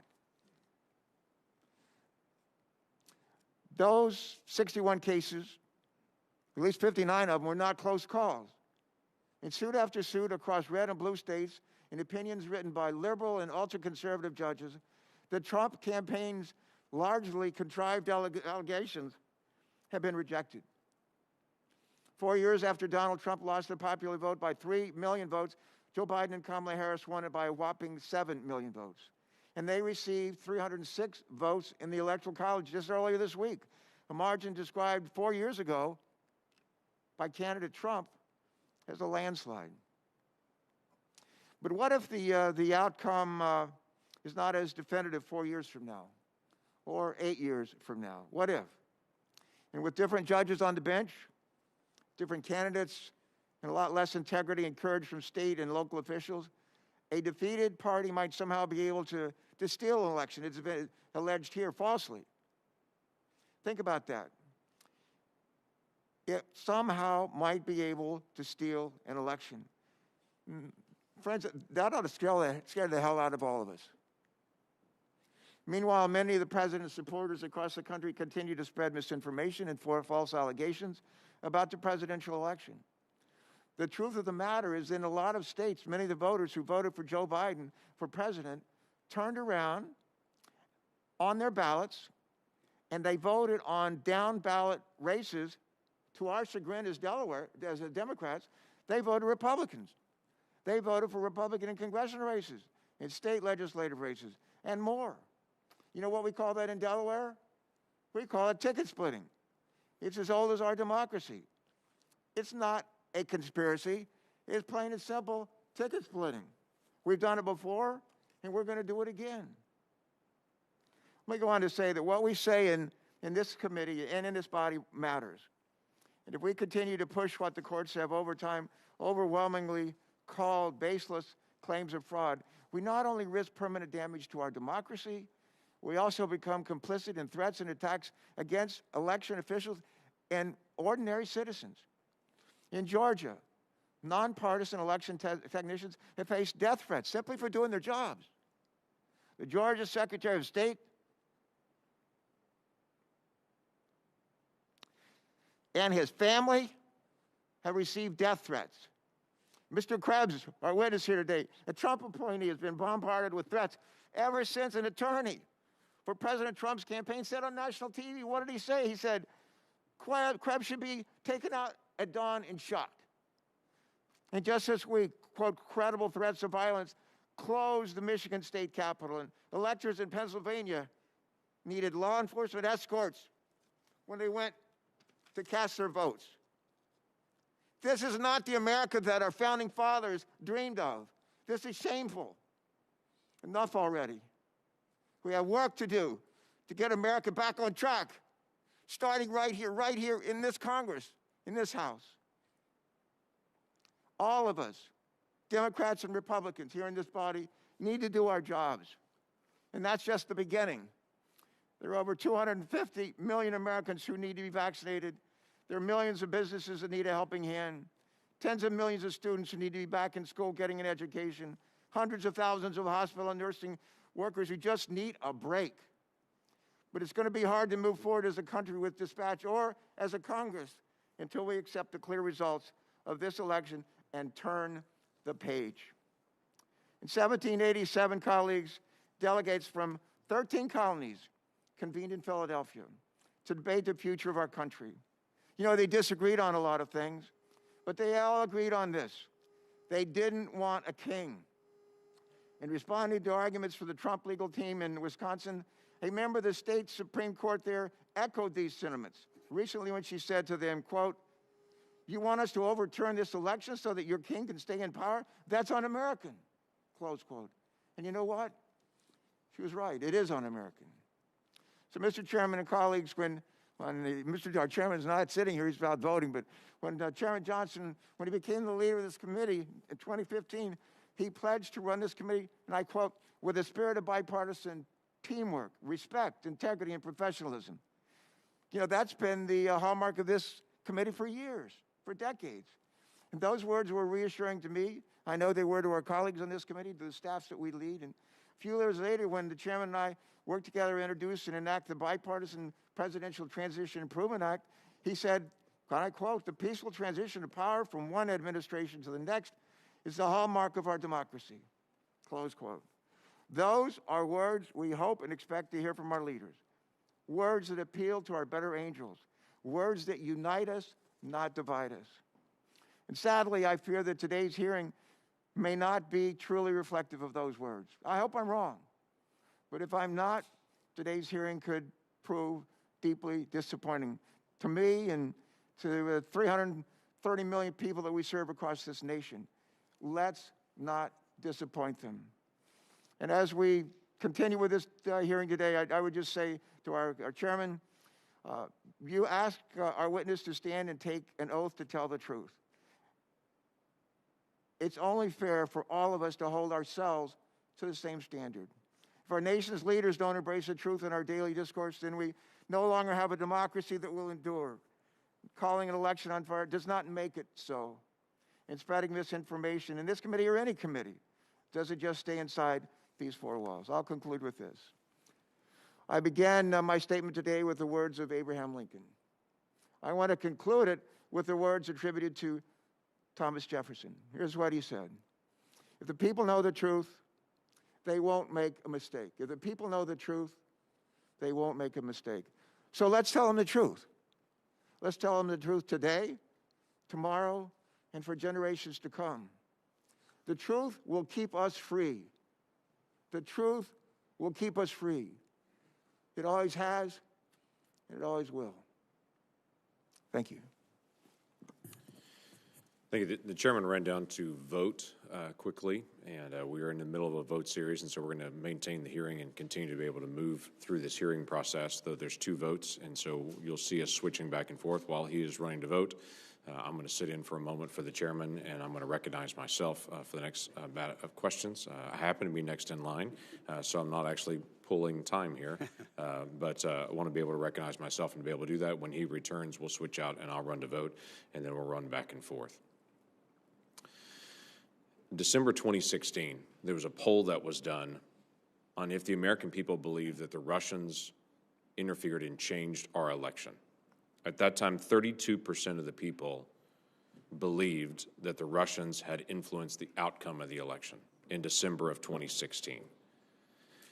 Based on that belief and what was going on, there was launched a whole series of hearings. Certainly the Russians were trying to interfere in our elections, but we spent millions and millions of dollars investigating it, going through it, ramping up entities like CISA and others to be able to go engage, to be able to make sure we can protect our next election. Senator Klobuchar and I worked for years on election security legislation and worked to be able to get that implemented. We did 6 different public hearings on Russian interference just on that one topic to make sure that we were paying attention to it when it all started with 32% of Americans in December of 2016 believing the Russians had interfered in our election. A few days ago, another poll asked the question, do you believe there was election and voter fraud in the presidential election between Joe Biden and Donald Trump? This December, 46% of the voters in America have said yes. 45% saying no. Interestingly enough, Trump voters say there was fraud, 80%. Biden voters also said 16% that they believe that there was voter fraud. The reason I bring that up is we watched what happened in 2016 and what the American people thought and saw, and so we engaged with hearings, we looked at the issues, and determined, do things need to change? Much of the work that's gone on the last several years to be able to get paper ballots into states happened because this Congress engaged on an issue where we saw an obvious problem. And so we distributed federal dollars, assistance, and a constant drumbeat to say these states have got to fix the areas where they don't have paper ballots and we have the potential for problems. That was the question. Is there a potential for a problem? The answer was yes, there's a potential, and we ought to fix that. Now, amazingly, after this election, all kinds of issues have come up and said there are potentials for problem, and everyone seems to be saying, move on. The only reason I can think that that would be different was because the election outcome seemed to be different. And one side is now saying, let's just move on and ignore this. In my state on election night, like 27 other states in the country, by that evening, we were counting votes and all absentee ballots had been received. There was much less opportunity for accusations of fraud because all of our ballots were in. Amazingly enough, a week after the election was completed this November, Oklahomans were listening to other states that were saying things like, we don't know how many more ballots there are left to count. We had been done for a week. We and 27 other states had been completed for a week. That gives opportunities for fraud and questions and problems. That's a reasonable question to ask. It's reasonable to be able to ask if people can drift around and gather ballots from other people and do ballot harvesting, and in some states that's legal, does that provide an opportunity for fraud? I think the obvious answer is yes. The obvious answer is if you mail a ballot to everyone in the state, even if they didn't ask for it, does it provide an opportunity for fraud, especially when the state did not first purge or verify those addresses, and they sent thousands of ballots to people that no longer live there. I've talked to Nevada residents that receive multiple ballots at their home for people that no longer live there. That's a problem, and we should at least admit that's a problem. And for some reason, the other side was very focused on, we've got to fix the potential for problem from 2016, but in 2020, when there's potential for problem and things that have been shown, everyone seems to say, move along. Let's not discuss this. There's a system called the ERIC system that's in place that 30 states cooperate with. It helps them verify if people have moved and they're registered in 2 different states, or if they've moved into your state and they're registered somewhere else. It helps them determine if they're voting in 2 different states. Only 30 states use that. Other states are not. And even of the 30 states that use it, not all of them are actually using it. They literally are on the system, but they're not actually purging their rolls when they know there are people that have moved out of their states and have been informed of that. Just this last year in the ERIC system, they identified 91,000 people that are registered voters that are dead. 91,000 that one system had recognized. There are problems in the system. And in this conversation that I've had with so many people, and I've said, is it a problem that people are voting in 2 states? Is it a problem that people are voting after they're dead? And this is what I hear over and over again. This has been going on for years. So why don't we fix it? Should be the next statement. Instead, the statement seems to be, well, let's just move along. Mr. Binnall, 42,000 people in Nevada voted more than once, according to your work in this. 42,000 people. 1,500 people voted in Nevada that were dead.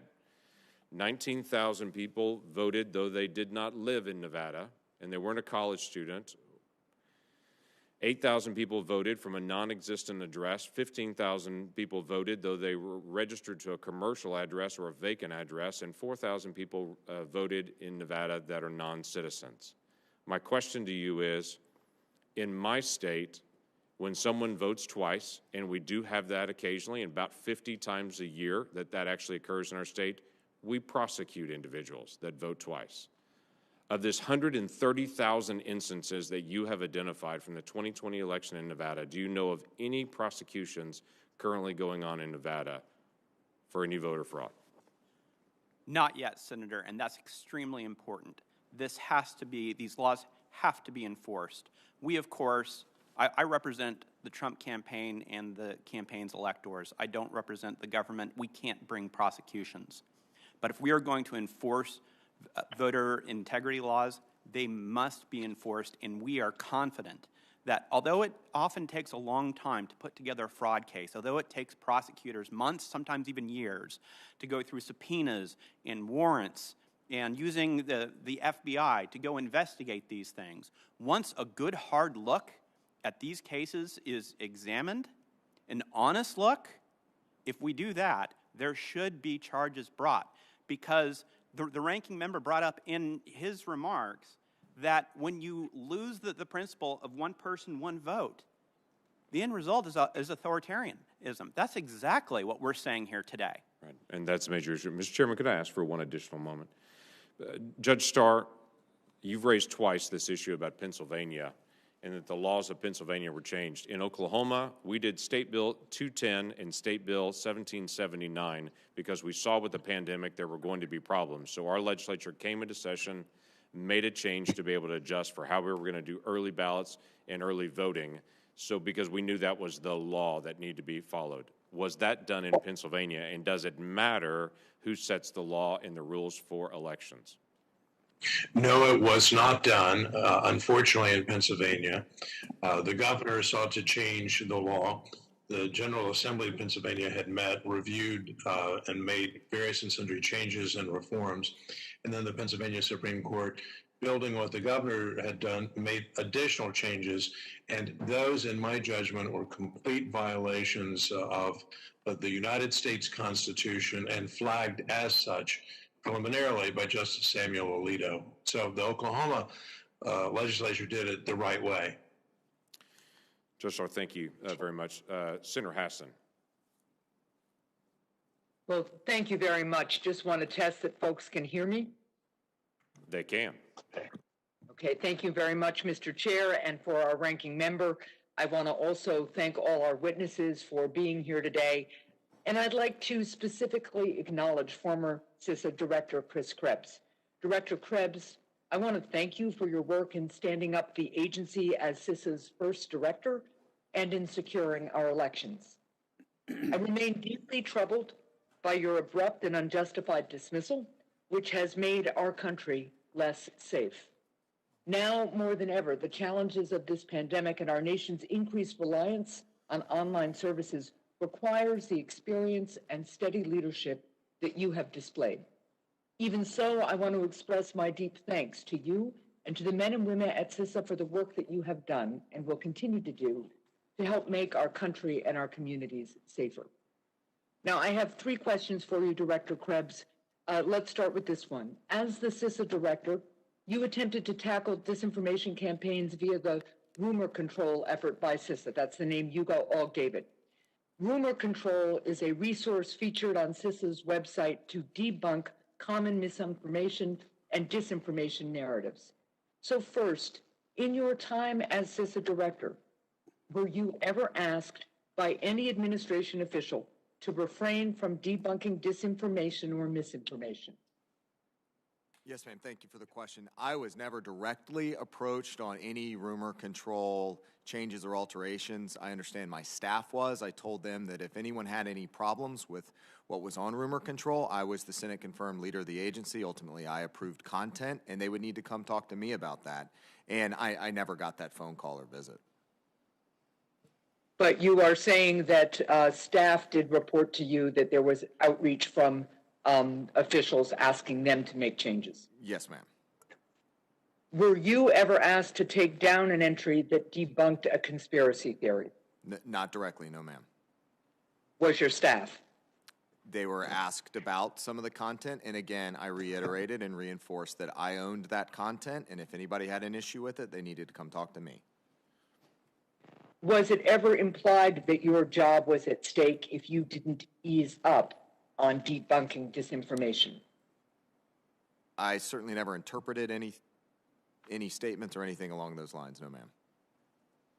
Well, I would like to explore with you further, perhaps after this panel, some of what you just said in terms of your staff, but I want to move on to a couple of other things just in the interest of time.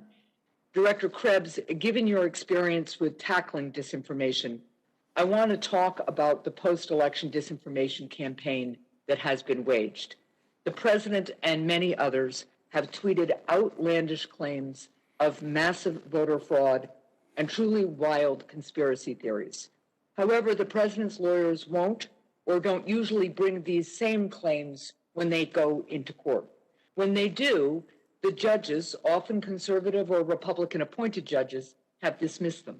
Director Krebs, given your experience with disinformation campaigns, why do you think there is such a gulf between rhetoric and reality? What's the goal of this disinformation campaign?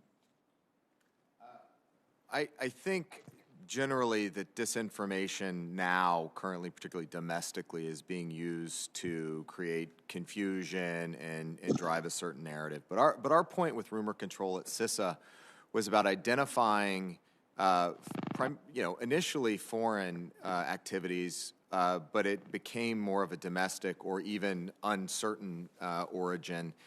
And it was things, again, like Hammer scorecard, some of these claims of malicious algorithms, and they were pretty straightforward to debunk in the early days, but they continue to this day. There's confusion being sown about how election machines are used, how they fit into the process. Even now in Michigan right now with Antrim County, there was a forensics audit done on some of the machines there, and there was a group that released a report. And it's a 22-page report. I looked at it, and others have looked at it. And to me, it implies that those systems are compromised and not dependable, and you can't trust the votes and any other of the machines across the state. So I was a little concerned about that. And I looked at the report, and it claims that there was a 60% error rate in the machines, the election management systems. And so, again, I dug into that, and it makes the claim that then, 68% of the votes cast are therefore not dependable. And I've seen those claims being repeated on social media by the campaign, by the president. And so I wanted to understand what that was all about. So I looked at it, and in fact, it was not that there were 68% of the votes there were errors. It was that the election management system's logs had recorded 68% of some sort of the logs themselves had some sort of alert rate. And that is being used to spin that machine is not trustworthy. But the problem is the report itself doesn't actually specify any of those errors, except for one. And it's on page 19, or actually it's on page 20. And it says, there is no permission to bracket zero bracket. And that is being claimed to mean that somebody tried to get in the machine and wipe the records. And so I looked at that and I said, okay, I don't know if it actually says that. And something jumped out at me, having worked at Microsoft, that these are Windows-based machines. The election management system is a Windows-based machine, and the election management system is coded with a programming language called C#. There is no permission to bracket zero bracket is a placeholder for a parameter. So it may be that it's just not good coding, but that certainly doesn't mean that somebody tried to get in there and zero. They misinterpreted the language in what they saw in their forensic audit. And that's just one example. They misinterpret, and Commissioner Palmer, I'm sure, can talk to us about whether there's a HAVA 90-day safe harbor rule, or which of the VVSGs is applicable to those machines, and whether that machine. So I'm seeing these reports that are factually inaccurate continue to be promoted. That's what rumor control is all about. That's what I'm continuing to do today, based on my experience and understanding and how these systems work. We have to stop this. It's undermining confidence in democracy. Well, I thank you so much for that statement. Mr. Chair, I'll note that a couple of other people have gone a little bit over their time, and I have one more question for Mr. Krebs. Sure, go and with ahead. your indulgence, I'd like to ask it. Sure. Director Krebs, I thank you for that response. I think it's a very important example of the kind of disinformation and spinning that is happening that frankly puts confidence at risk and puts some of our people at risk. You have noted in the past that we have a very diffuse election system that is administered at the local level. At individual polling locations, there are often numerous nonpartisan officials involved in administering a community's voting process.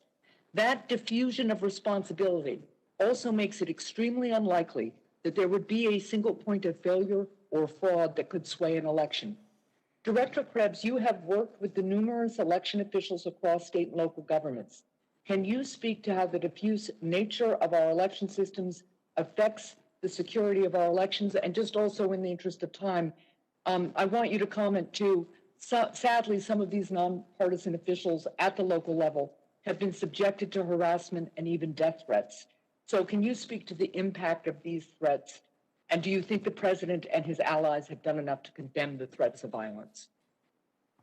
I'm not aware of much in terms of condemning the threats of violence, having been a recipient of some of them. I think it's, again, an affront to democracy that the citizens of the United States of America that are responsible for executing this sacred democratic institution of elections are being threatened on a daily basis. I mean, you name it, whether it's emails, whether it's phone calls, whether it's people showing up at your house.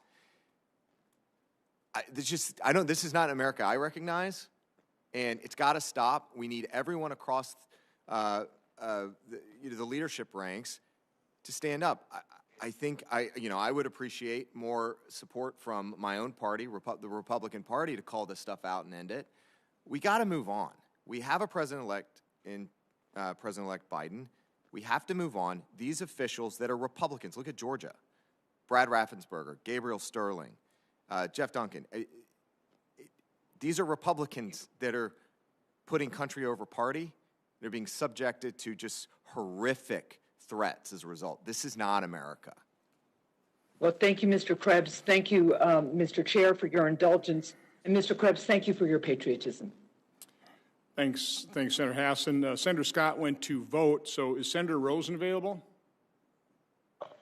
Yes, I'm here. Thank you, Mr. Chairman. Good morning to all the witnesses here today. I want to start out by saying, as members of Congress, we take an oath to support and defend the Constitution against all enemies, foreign and domestic. We have a responsibility to our constituents and our nation to defend our democratic process. With that being said, Mr. Krebs, we thank you for your service to our nation and for upholding your oath to defend the Constitution from foreign and domestic threats. Your efforts to protect the integrity of our democratic process help ensure that the 2020 election was the most secure in American history, as certified by the Department of Homeland Security. I'd also publicly like to thank Nevada's election workers, who, despite Mr. Binnall's comments in the media and here today, worked long hours to ensure that Nevada's elections were free, fair, and secure. Both our Republican Secretary of State and our Democratic Attorney General have stated there is no evidence of widespread voter fraud that occurred in Nevada, and our highest court has said the same, and I will not give this false narrative about my state any more attention than it has already unfortunately received. However, we do know that foreign adversaries like Russia have peddled false narratives. September 3rd, the Department of Homeland Security warned that Russia has been spreading disinformation about the integrity of U.S. elections since March. This evidence is alarming. According to Althea Group, ahead of the election, Russian media sources like RT and Sputnik were already pushing the narrative that the U.S. would not conduct free and fair elections. Last month, the Election Integrity Partnership found that social media accounts tied to the Russian Internet Research Agency amplified claims of election fraud leading up to the 2020 election. Mr. Krebs, to reiterate, were there any election systems successfully hacked by foreign adversaries in the 2020 election? Ma'am, having been out of the job now for 5 weeks or so, based on what I understood when I left, I'm not aware of any voting machine involved in the casting or counting of votes in this election or the certification process that was accessed by a foreign adversary. Thank you. So I want to just emphasize the difference between election interference and influence. So we know our election infrastructure was secure from interference. I want to turn to the issue of foreign influence campaigns. In your view, did adversaries succeed in amplifying the false perception our election process was fraudulent? And really, can you explain how domestic actors amplified foreign disinformation campaigns and how that undermines confidence in our democratic process? I think what we saw, I believe it was October 22nd, we did see some Iranian efforts. I've talked about this before, where there were some emails that popped up on that day claiming to be purportedly from at least the Proud Boys that were talking about, sent specifically to Democratic voters. It said, you need to change your registration and vote for President Trump. If you don't, we will find you and take care of business, I guess. The issue there is that ballot secrecy is the law in all 50 states. And so we identified that issue, we isolated it, and then put up a rumor control debunker. And in the meantime, in the ensuing 27 hours, we were able to determine that that was in fact an Iranian operation. And I think what was one of the true success stories of the Protect 2020 effort and defending democracy this time around was the fact that rather than 4 months, in 27 hours, we went from detection to sharing that information with the American people. There is one element that doesn't get a lot of play, though, is that prior to making that assessment, following up on my commitment to our partners in the state and local election community, we held a call with the election officials and said, look, this is what we're seeing, you need to know this, and then we went to the public. Mr. Krebs, I just have about 2.5 minutes left, so I would like to yield the rest of my time to you, because you did take an oath to uphold the Constitution when you were sworn in as director of CISA, and so I want you to address anything that you feel we haven't already asked today and give you an opportunity to speak in the last 2.5 minutes, please. Thank you for that courtesy. Look, I could not be more proud of my team at CISA for the work they did, not just protecting the 2020 election, but in getting through the last 9 months of all the stresses that COVID placed on the workforce and coming to work each day, whether they're sitting at home, out in the field, or the limited folks that came into the office. So that's point one. Point two was, I firmly believe that this Protect 2020 effort, working with our partners in the federal government, whether it was in the intelligence community or the Department of Defense, was the single best representation of a unified government effort. Everybody got it. There were no turf wars. There was no parochialism. Everybody was on the same page. So we were defending democracy. The last thing I'll say is that the real heroes here are the state and local election workers out there across the country, the hundreds of thousands of election workers that risk their lives. And that's not a joke, right? There's a global pandemic. There's COVID spreading across the country. They went to work so that you and I could go vote and cast our decision here, contribute to this process. They had to deal with incredible adversity.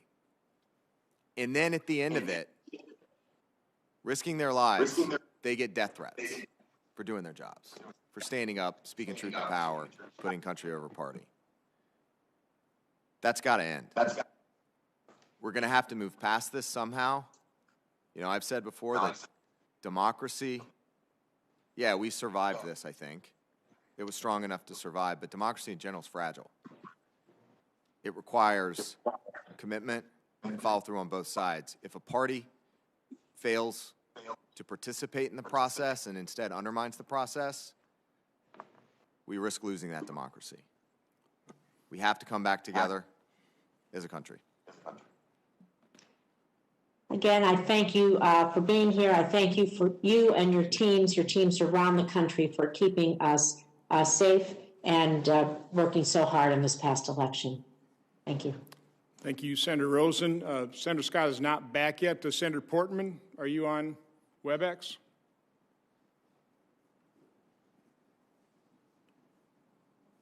Senator Hawley, are you on WebEx? I'll try Senator Sinema. Well, then I'll pick up the slack.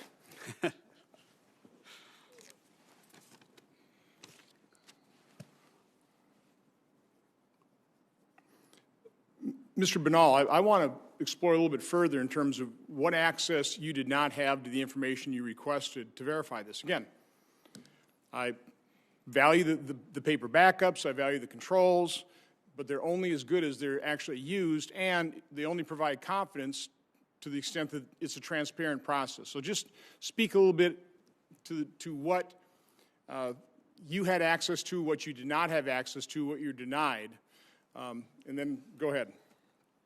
Thank you, Mr. Chairman. The very sad fact is that we were denied access to almost anything meaningful that would allow us to verify. Can you be specific? Absolutely, Senator. Let's talk about the paper backups on the electronic machines. We were denied any access to those except for from one machine in the entire state of Nevada.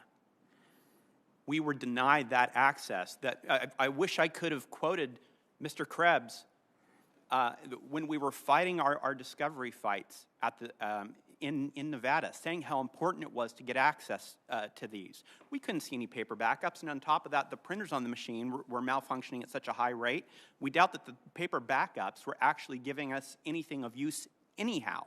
So these paper backups that are supposed to provide such transparency, we couldn't use them. We couldn't see them. We couldn't use they provided us zero transparency at all, except in one machine in the entire state of Nevada. Another example is the fact that we were denied any meaningful discovery in the case in order to go and examine the full extent of the voter fraud. For instance, even when we were able to subpoena the records that led us to discover those 4,000 non-citizens who voted, we couldn't put that into evidence because we didn't get them until the end of the discovery period, and then the court said, well, at that point it's too late. Our discovery period was essentially 3 days. And we were denied any meaningful opportunity to even use in our case the information that we got. And the court didn't even consider those things, unfortunately. We were denied, we tried to be able to understand the code of these machines, to be able to find out, for instance, as the chairman pointed out, whether machines were hooked up to the internet, whether any of that happened, be able to do a forensic review. We brought forensic experts all the way to Nevada, people that could have discovered this information, people that could have told us what happened with these machines, and we weren't allowed near them. We weren't allowed any forensic audit of it. Nothing that could have given us any transparency, because transparency is not political. That's what we've talked about here. That's what we were denied in Nevada, is any attempt to actually find out what happened. Here's the troubling thing, is one of the reasons that they said that we couldn't get transparency on this machine is because they're proprietary. The information, the coding was proprietary. But we're talking about the countings of votes for the office of President of the United States, and they're not going to let us see the code for how they actually coded the votes? You got to pick one. It's either open source, and we exactly know the way that these machines are counting the votes, or you have to go back to a verifiable system to make sure that the results that are being reported are the results that we get from actual voters, because that is where democracy breaks down. That is really the fear that we have of losing democracy, is when it's not the people's votes that are being counted, but fraud that's being counted. And we can't just pretend that the emperor has any clothes if he doesn't. We can't pretend that we have a clean election when there's evidence to the contrary. And the way that we get that is through transparency. And we were denied that in Nevada at every single turn. We had a clerk who, a registrar of voters, who literally dodged our subpoenas. We had the holiday weekend over Thanksgiving in order to serve subpoenas. They locked the doors of the offices. He locked himself in his house. He refused to accept a subpoena. That same registrar of voters, we have a whistleblower that says he was wearing a Biden-Harris pen to inspect voter sites. This isn't something where we're trying to attack officials. We're trying to say that we have to make sure that it's nonpartisan, that we have to make sure that there's transparency. And you can't deny transparency at every turn, Mr. Chairman. Mr. Krebs, real quick, mindful that, again, all this testimony is under oath. So what you heard from Mr. Binnall is testimony under oath. Does that trouble you? And in your assessment, this is the most secure election. Again, I'm all for paper backups. I'm all for those controls. I think if used, it works. We have a system of advocacy in terms of a legal system. You advocate for one side. It's a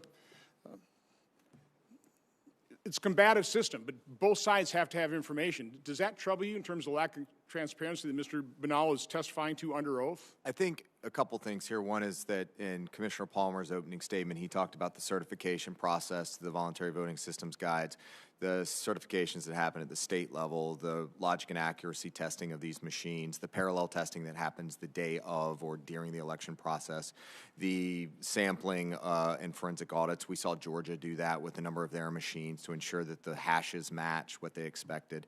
I do think that yes, we need to make sure that working with these vendors that we have the appropriate insight and transparency into the process. Certainly, I think we need to have a conversation on what the appropriate auditing process looks like. I have seen some auditing that is not necessarily up to snuff, so we need to explore that a little bit more fully. But again, if you've got, we're talking about paper backups, but we're also talking about paper ballots. But again, only if they have. He's just said they didn't have access to ballots. I'm not.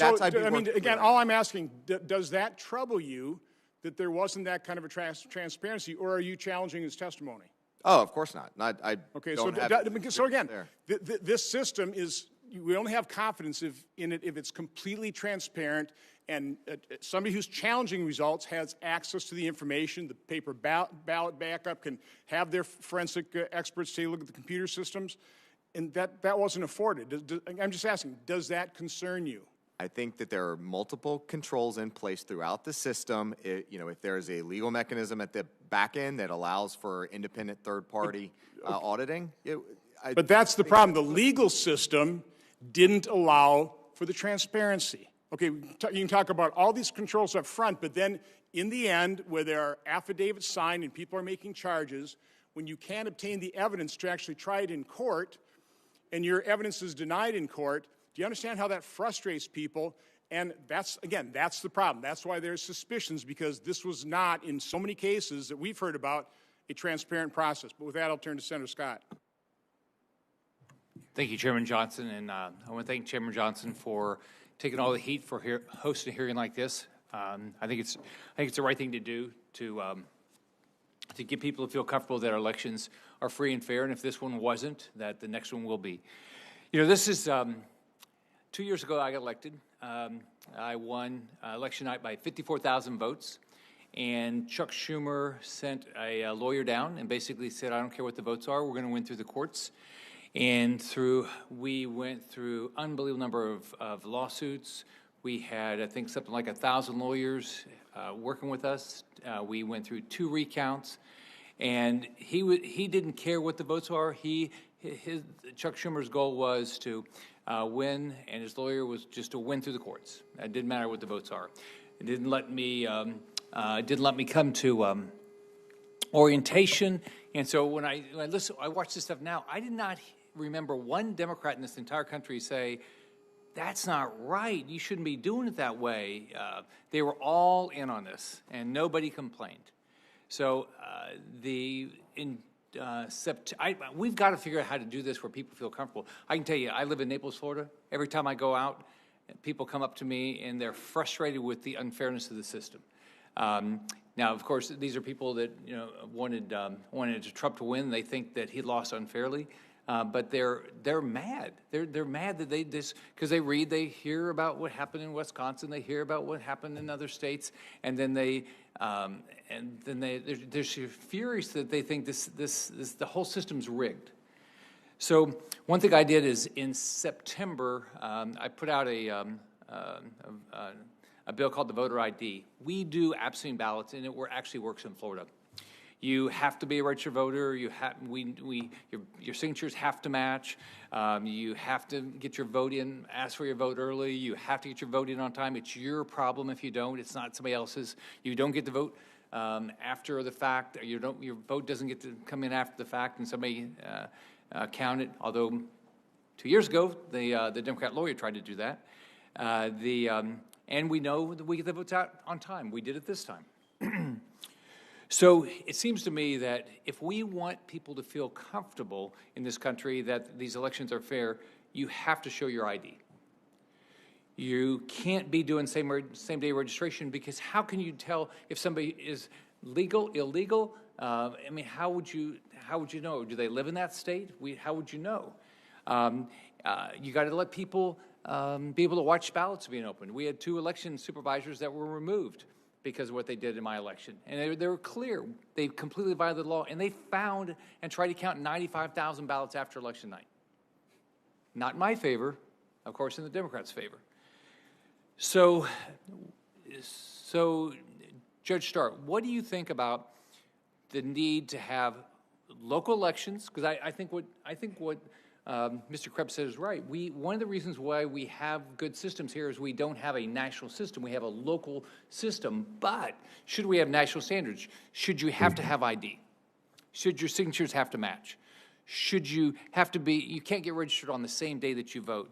All the things that we have, like we do in Florida, where you have to get your ballots early and all these things, and you know how many, by the way, you're supposed to announce how many ballots you have that night. You should know, right? They did in my election. And that's how they kept finding it. So, Judge Starr, what do you think about this idea that we have to have some national standards but still have local elections? I think national standards need to be seriously considered in light of these recurring issues. We all have anecdotes. One of my friends, an academic leader in the Commonwealth of Virginia, where I used to live, here's an anecdote. One of his students, a registered voter in Vermont, but she's studying in Virginia, and she receives appropriately an absentee ballot from Vermont, but she receives 4 unsolicited ballots from the Commonwealth of Virginia, where she happens to not be registered to vote, but she's studying. And everyone is hearing these anecdotes, and they're saying, well, aren't there control mechanisms in place? And so the issue of decentralization is you will continue to have these varieties and vagaries unless and until there is some enormous reforms in state government, or in Congress using its powers under Article 2, under Article 1 in this particular instance, says we need to step in and have regulations to ensure integrity. And a signature requirement is one of the bases. I like to say, Senator Scott, you've got to show ID if you want to check into a hotel or get through some TSA security. So don't we want to have those kinds of safeguards just to ensure, yes, this is going to be an honest election, which I think is all we are all asking for. So, Mr. Troupis and Mr. Binnall, if we had done some of these things and they'd been enforced in your states, would people feel comfortable that there was a fair election? Senator Scott, I think it would absolutely go miles to make sure that people were confident in the results of the election if we put in simple methods to make sure that the people who vote are who they purport to be, that one person only gets one vote, that the way that the ballots are counted leads to an accurate total. These things shouldn't be partisan. These things should be exactly what we do to protect our republic and make it so that people know that the results are accurate. Because otherwise, you end up where we are today. Senator, one of the fascinating things about Wisconsin is, as I said, we have a long history of real transparency in our process, in our recount process, in all of our processes. So it's particularly odd here, and several of the justices on our court this last week called what the Democrats had done in the majority of the court, in the Supreme Court, as absurd and bizarre. And the reason they referred to it that way is they said, the issue here is what confidence do people have in the election process? So if that's what we hear, and I've heard that, I've been hearing that all day here, confidence in the election process, well then why, when everything is teed up? I mean, you know, I'm a former judge, my co-counsel is a former president of the state bar. We had teed up everything. We absolutely, you knew the names, addresses, wards, you had exact records. And what the Biden campaign did not want the court to do is to actually address the substantive question. That's the holding of the court. We won't address the substantive question. And the Chief Justice, I mean, it's a great frustration in the Chief Justice when she said, 4 members of this court throw the cloak of laches over numerous problems that will be repeated again and again until this court has the courage to correct them.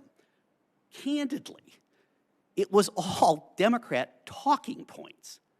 I mean, they did make the same thing. I heard something about Justice Karofsky's comment. It was just a talking point.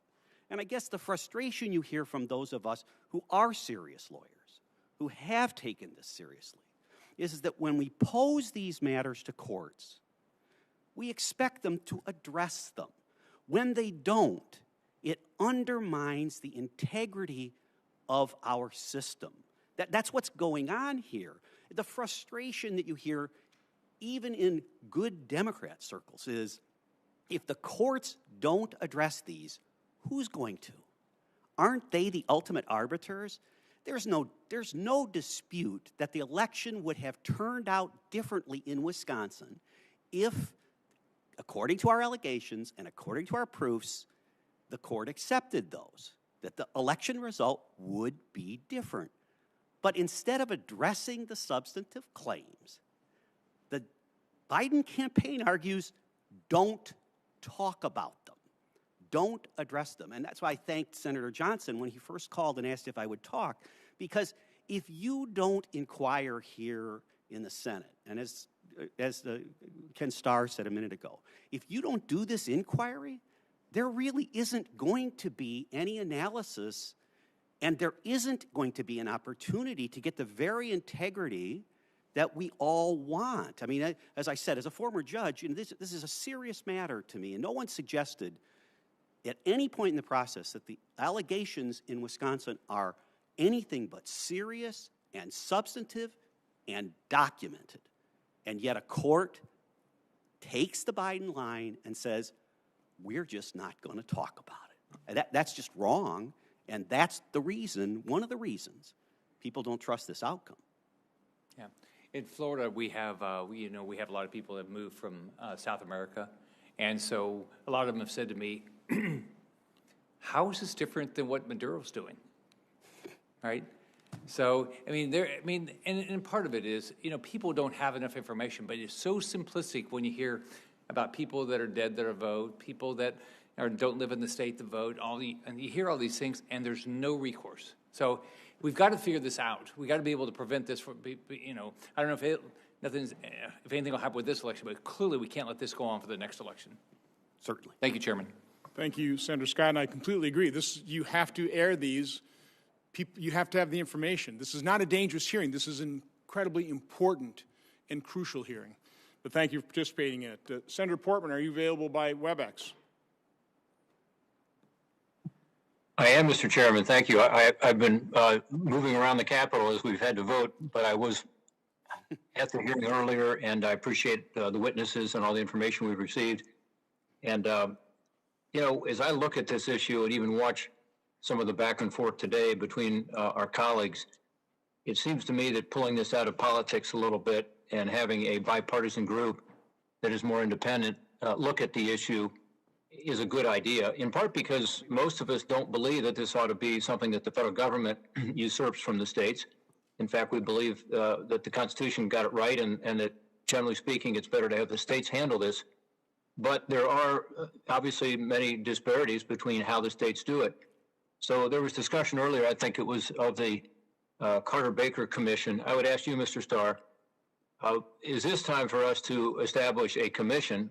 I've been involved in some of these commissions. I've been a commissioner and co-chaired some that have worked, some that haven't worked. But often they can be quite effective at sort of taking the partisan poison out of an issue and addressing it in a very straightforward way. If you had a distinguished Democrat and a distinguished Republican and commissioners who are dedicated to increasing the confidence in our elections, do you think now is the time for us to establish such a commission that could report with plenty of time before the next midterm election and help to give the states a sense of direction and perhaps even a template of best practices? The short answer is yes. In light of the acrimony and the division with respect to the 2000 election, bringing together Jimmy Carter and former Secretary of State Baker was, I think, very efficacious. They made thoughtful recommendations, but they bring attention and shed light on what the issues are. And so, yes, I think taking it out of what is clearly continuing to be a highly bitter and acrimonious discussion, and to say to the American people, we're going to take a look at this, and we're going to try to, in fact, improve in the great spirit of reform.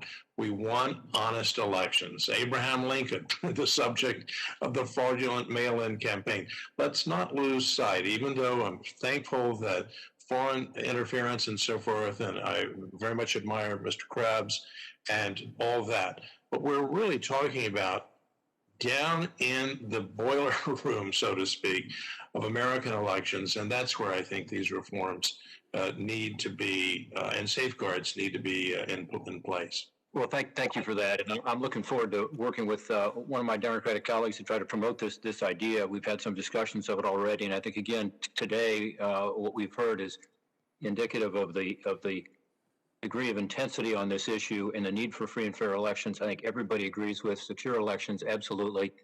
And you mentioned Mr. Krebs. Chris, thank you for your service at CISA. I agree with what was said earlier about the fact that during your time there, you were instrumental in building up our defenses on the cybersecurity side.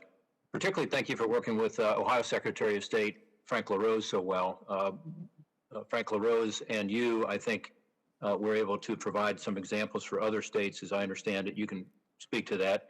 But we have in every county in Ohio the so-called Albert Intrusion Detection Monitoring hardware, which is designed to detect suspicious cyber activity.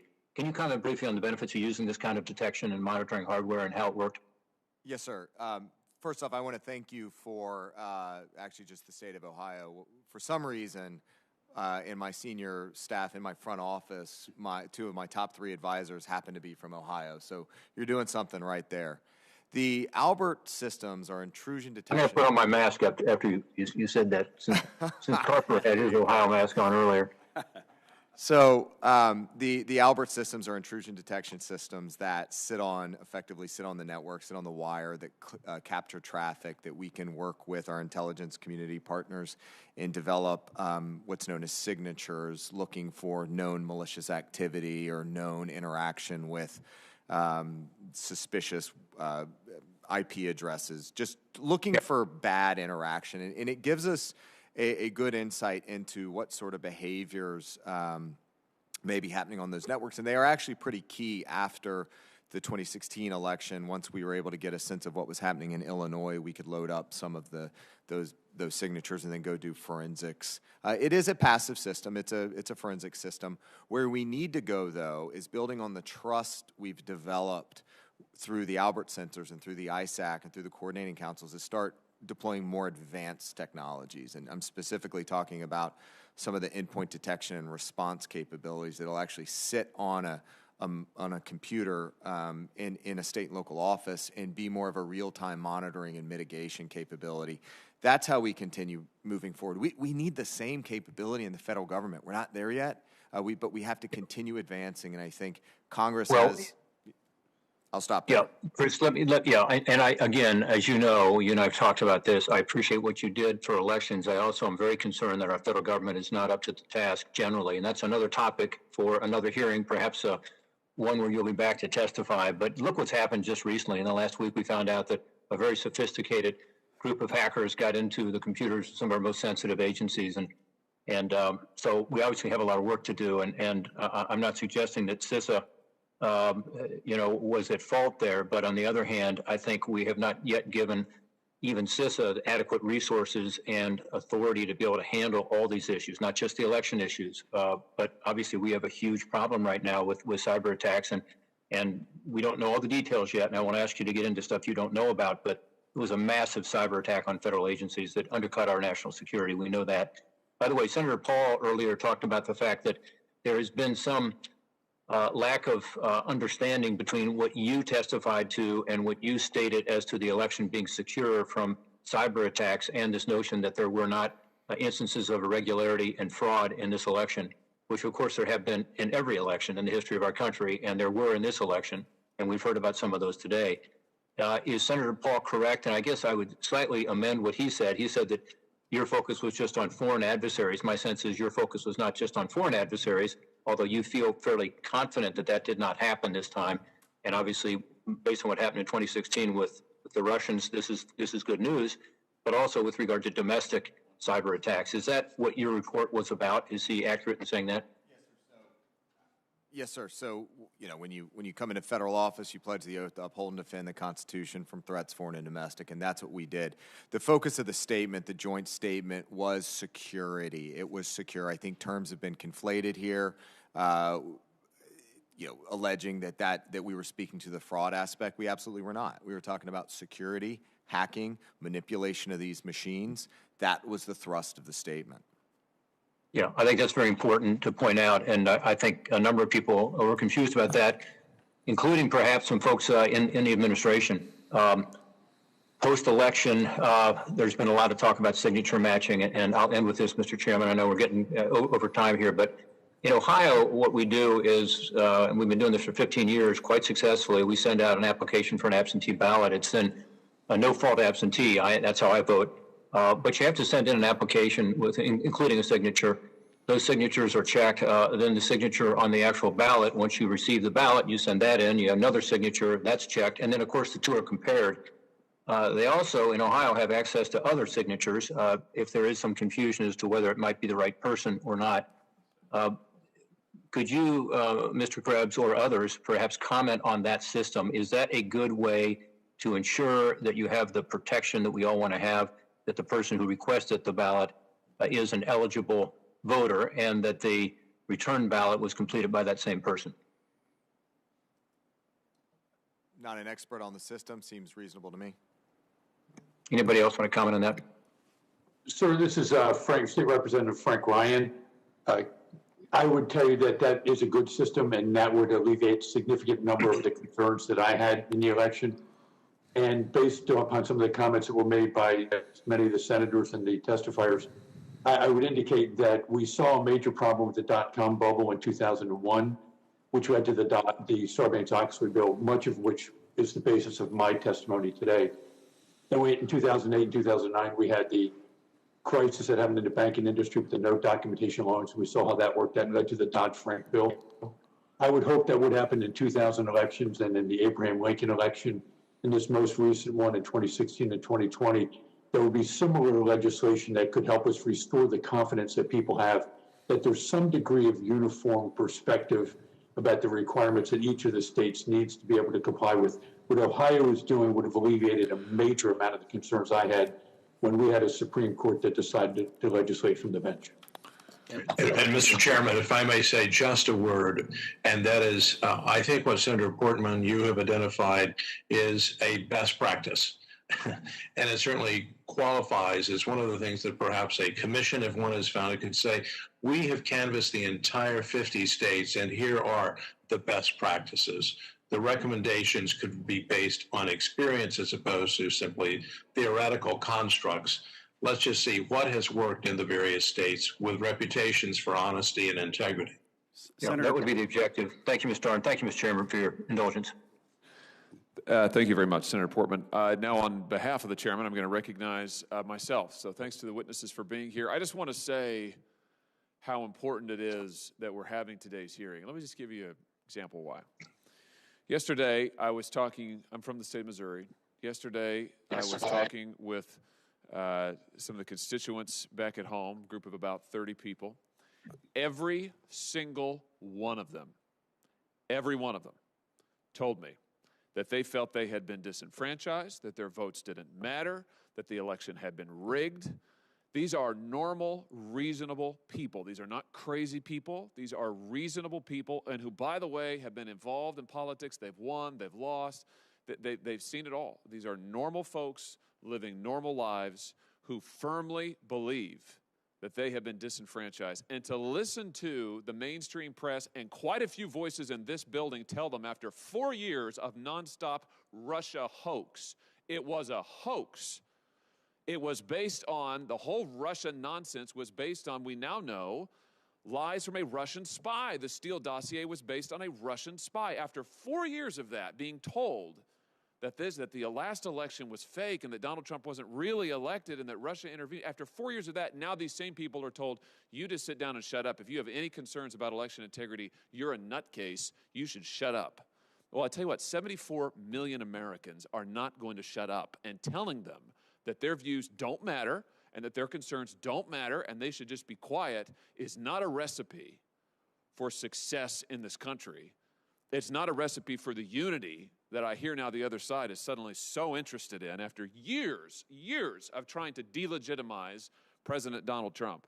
So suffice it to say, I'm not too keen on lectures about how Missourians and others who voted for President Trump and now have some concerns about fraud, about integrity, about compliance with the law, should just be quiet and that they are somehow not patriotic if they raise these questions. I mean, it's absolutely unbelievable. Let me talk about the First Amendment. Judge Starr, I want to begin with you because I know that you have spent much of your life as a litigator defending the First Amendment. Have you ever seen anything like we saw in the closing days of the election when you had the biggest corporations in the history of this country, the most powerful corporations in the world, Facebook, Twitter, working with the Democrat campaign to suppress legitimate reporting on Hunter Biden, who we now know is under federal investigation for criminal wire fraud, tax evasion, other things? Have you ever seen anything in your career like that, Judge Starr, where we have these giant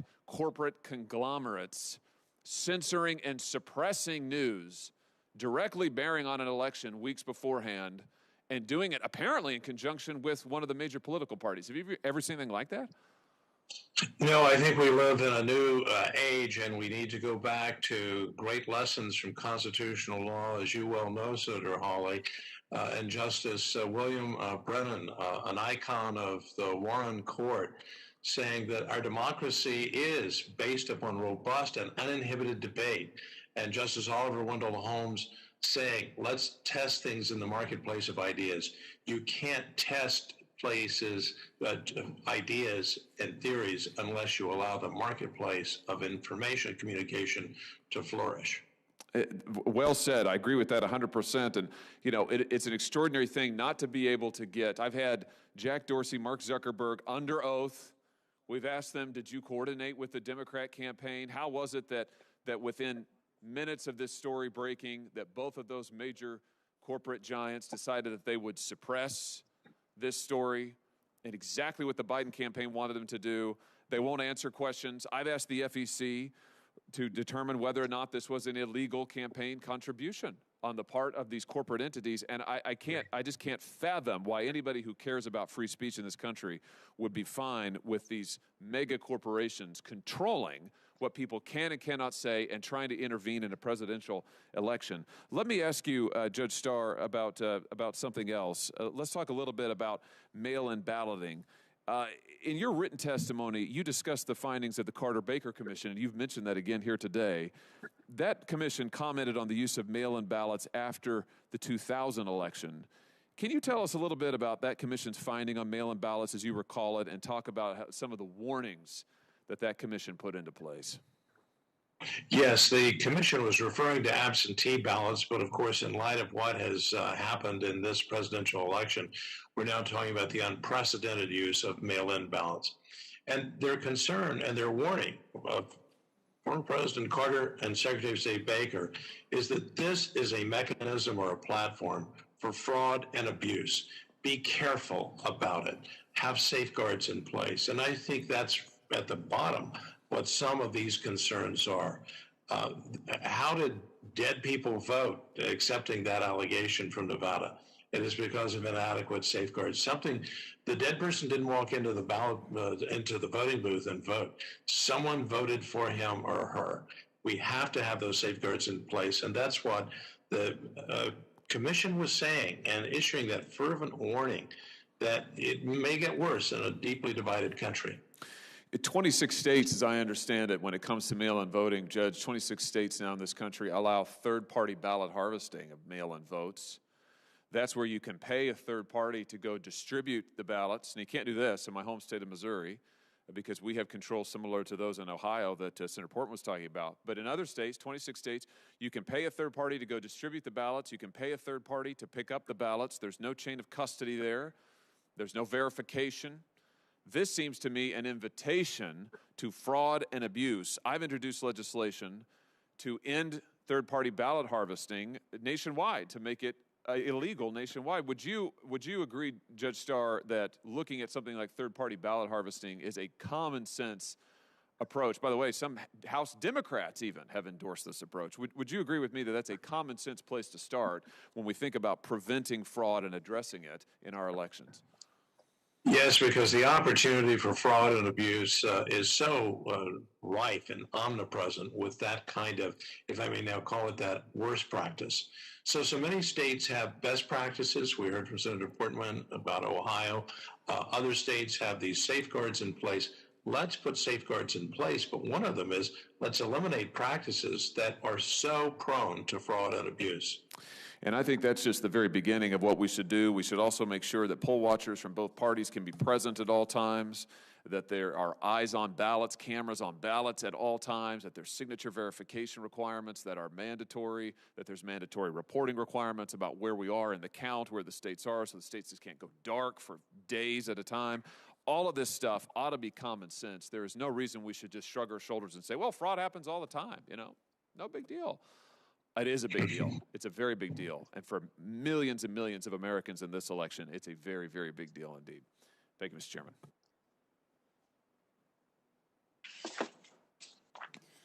Thank you, Senator Hawley, for your questions and for standing in.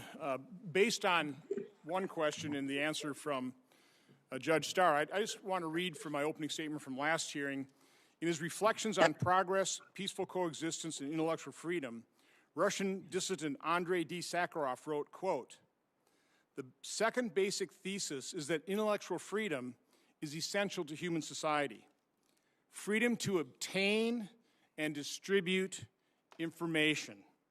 Freedom for open-minded and unfearing debate, and freedom from pressure by officialdom and prejudices. Such a trinity of freedom of thought is the only guarantee against an infection of people by mass myths, which, in the hands of treacherous hypocrites and demagogues, can be transformed into bloody dictatorship. Freedom of thought is the only guarantee of the feasibility of a scientific, democratic approach to politics, economics, and culture." I like to think of this hearing as a demonstration of that freedom to obtain and distribute information to the public. There's nothing dangerous about that. It is essential to our freedom. It's essential to our country, to our democratic republic, and is essential if we're going to restore confidence in this election system we have. We have to do this. We can't ignore the problem. The first step in solving any problem is admitting you have one and then dealing with it honestly, gathering the information. This hearing, as all my hearings have been a problem-solving process, first gathering the information. That's what we're trying to do here today. Senator Sinema. Thank you so much, Mr. Chairman. You know, the 2020 Arizona election was a successful election, not for any one party or individual, but for our democracy, and as a demonstration of the will of Arizona voters. A record 80% of registered voters participated. Arizonans are independent. They vote for state and federal representatives they trust to be honest, who they believe will fight for and uphold Arizona values. This record turnout number is also a testament to the work of Arizona election officials who not only ensured our system worked and our laws were upheld, but did so while ensuring that people could safely participate in the election during the pandemic as voters and volunteers. Arizona has had some sort of absentee voting by mail for over 100 years. In 1992, the Arizona legislature and governor, in bipartisan fashion, made it easier for Arizonans to vote by mail by no longer requiring a reason to participate. Our vote by mail system has a number of safeguards to ensure safe elections. Ballots are mailed out 28 days prior to the election, and each ballot has a tracking mechanism. We use tamper-resistant envelopes, and ballot drop boxes have specific security requirements. Election staff are trained to authenticate signatures, and a voter is contacted if the signature cannot be verified. Arizona also has severe criminal penalties for ballot tampering or for throwing out someone's ballot. In 2018, when I was elected to the United States Senate, nearly 80% of Arizona voters voted early, most of them by mail. In 2020, that increased to 88%. That's 2.9 million votes moving through the postal system in Arizona.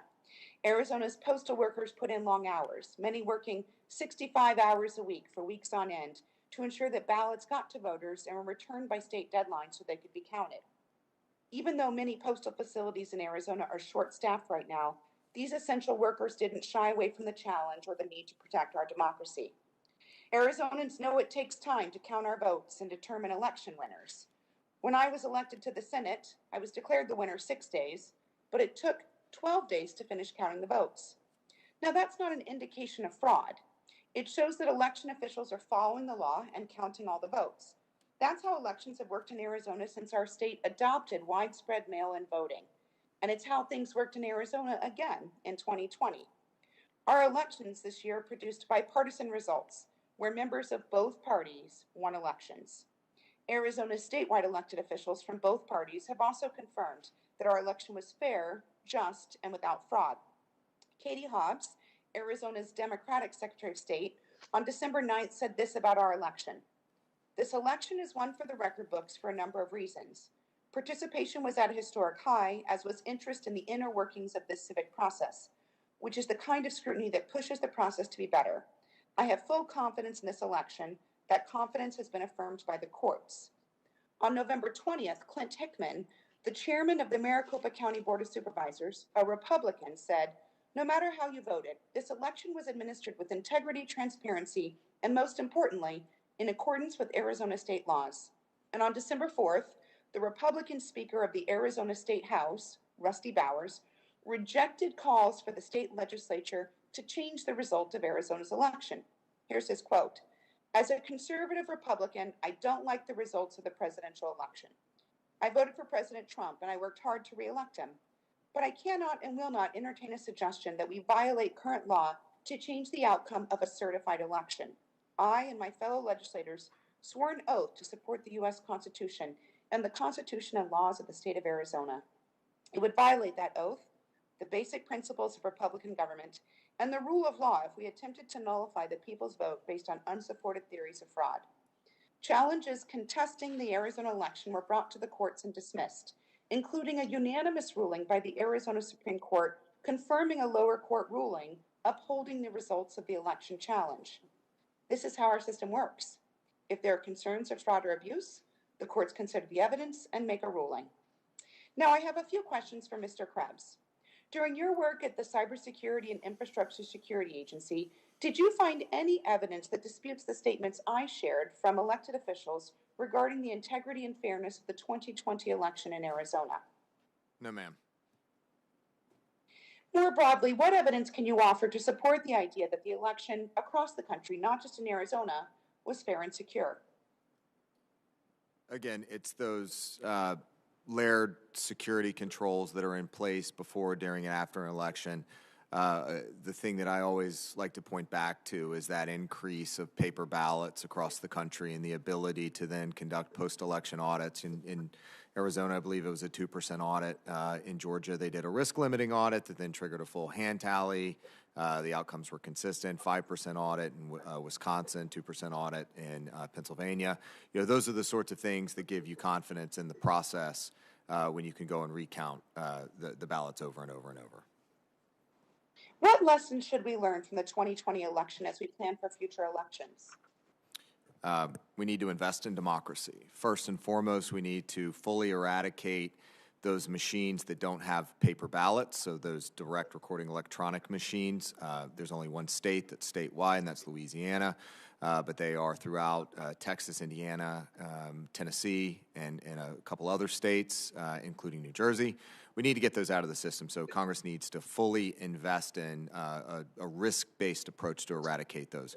We need to also continue investing in post-election audit capabilities for the state. That takes a little bit more time. And then a steady stream of funding and grants on a regular basis, not every 10 years or every 4 years, but on a regular, dependable basis to support elections. And along the same lines, we need to fully fund and support the Election Assistance Commission. They're a critical tool to helping the administration of elections. And lastly, and this is my pet project here, we need to reinvest in civics education in K through 12 throughout the country. We have to continue educating, our children on what it means to be an American and the democracy that we're enjoying here. Thank you. And my last question. Early in this election cycle, CISA and the FBI highlighted the potential threat that foreign elements could pose to the U.S. election system through disinformation campaigns. Looking back, did the U.S. do enough to prepare for this threat from both foreign and domestic actors? Ma'am, we had the distinct advantage this time around of having about 3.5 to 4 years to prepare for this election, and that's in comparison to the prior administration. They only had about 4 months. We had 4 years. I know my team, we took every moment of the day to think through any number of scenarios. I've talked about it often that I was paranoid, that we were looking for every angle that we possibly could. And I think that ultimately benefited us from a preparation perspective when it came around, and that we had a full range of scenarios we'd worked through, that we'd improve security at the state level. But ultimately, it came down to those perception hacks. It came down to disinformation. And I think rumor control was an incredibly valuable tool that we need to think about from a government-wide perspective, how rumor control, I've said rumor control as a service, how can we use rumor control to help ensure counter disinformation on the vaccine for COVID as it rolls out. Those are the sorts of things we need to be thinking about. Thank you. Mr. Chairman, I overextended my time. I yield back and thank you for your indulgence. Well, thank you, Senator Sinema, for participating. I do want to just warn Mr. Palmer and Mr. Ryan, first of all, apologize for not having maybe any questions directed your way. I will, at the tail end of this, have another quick round of questions here. Senator Peters has some. But I will ask you a couple questions. Then what I will tell all the witnesses as a final summary, this actually I got from this technique from Senator Carper, is we'll give you each an opportunity to make kind of a final statement, things that either you weren't asked that you wanted to be asked about or something that you just think needs to be said during this hearing. So we'll do that, but I'll first turn it over to Senator Peters for some extra questions. Thank you, Mr. Chairman. A question for Mr. Krebs. As you know, you and I have spoken about the rise of domestic extremist violence in the country and how we need to be conscious of that rise. And in August, the FBI and Department of Homeland Security memos reportedly warned of threats by domestic extremists to election-related targets in the run-up to the 2020 election. Unfortunately and sadly, these warnings seem to have been well warranted. Since President Trump's false claims of widespread voter fraud, local election officials across the nation have faced harassment. Some of them have faced death threats against themselves and their families. In Michigan, our Secretary of State had protesters surround her home while she was decorating it with her young child to get ready for Christmas. According to local law enforcement, many of those folks were armed. They were repeating some of the president's false allegations of widespread fraud in an intimidating way. And after speaking out defending the integrity of the 2020 election, it's my understanding that you and your family also faced threats. In fact, it required us to take some and make some arrangements for your security to be here today to testify in person. On December 1st of this year, a top Republican election official, Gabrielle Sterling, in the Georgia Secretary of State's office, held a news conference urging President Trump and Republican lawmakers to stop attacking Georgia's election system with baseless claims of voter fraud. And in that news conference, Mr. Sterling said President Trump was, and I'm quoting Mr. Sterling here, quote, inspiring people to commit potential acts of violence, end of quote, and that, new quote, someone's going to get hurt, someone's going to get shot, someone's going to get killed, end of quote. Now, we saw a similar dangerous trend earlier this year when election officials questioned COVID public health safety protocols and also fueled extremists, including in my home state, extremists that targeted the governor of the state of Michigan.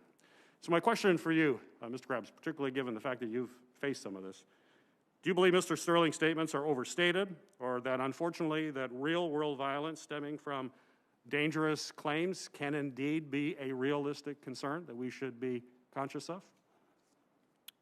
Absolutely. He himself received a number of threats, and he has continued to receive threats, as I understand it. Secretary Raffensperger down there has. I've continued to receive threats. You know, and I think, and it's not just the heads of, you know, the principal level people, the directors of the offices. He was having IT contractors that were receiving death threats. We're seeing stoking of fires that is completely unnecessary with claims that are, you know, I'm not even talking about some of the court cases.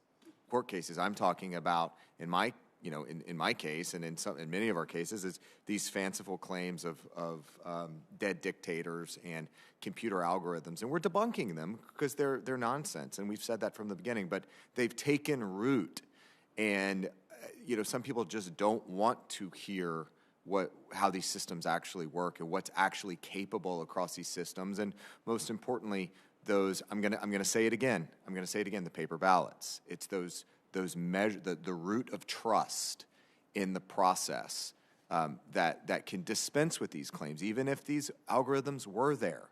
They didn't work, but they're probably not there. So we've got to move past this. In these cases of threats, they need to be prosecuted. People need to, be held accountable for the claims they're making. Yeah, and just the last question, and we've spoke about this earlier, that if you look at the fact that we were able to conduct this election in a fair way, during the middle of a pandemic, which is an extraordinary time to try to conduct fair elections and do it as efficiently as possible, and the fact that you have thousands of election officials and volunteers that are working. I think of the men and women who went to the polling places to process voting, did it with concerns about their health, people who went to vote or for their health, or folks who chose to vote absentee in order to minimize the risk to their families, to the health of their families. This is really, in my mind, a time to celebrate a very successful election that was done fairly, and it was done in the midst of an extraordinary time that we're living in, and it's the result of folks in CISA, your folks, others with Homeland Security, folks with the FBI and others. Would you just comment on that as to how we should look at what we just went through? And that doesn't mean that we shouldn't be looking at ways to improve the system, to make sure that we minimize clerical errors, to make sure that if there are isolated incidents of fraud that they're dealt with and they're caught. But we should be also celebrating what just was pulled off in this country, which is an example of how a democratic system can work efficiently, fairly, and even do it under extraordinary pressure.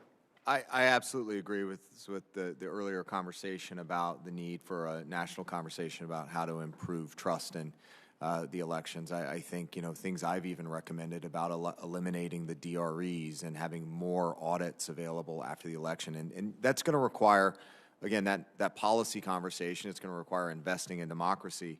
But we do need to recognize the fact that this was a historic election. We had 100 million voters by November 3rd.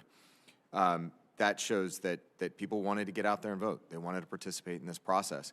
And all along, we have hundreds of thousands of election workers out there that, as you've pointed out, as I said in my opening statement, that risk their lives in a global pandemic to make sure that we could all get out there and vote. So we need to support them.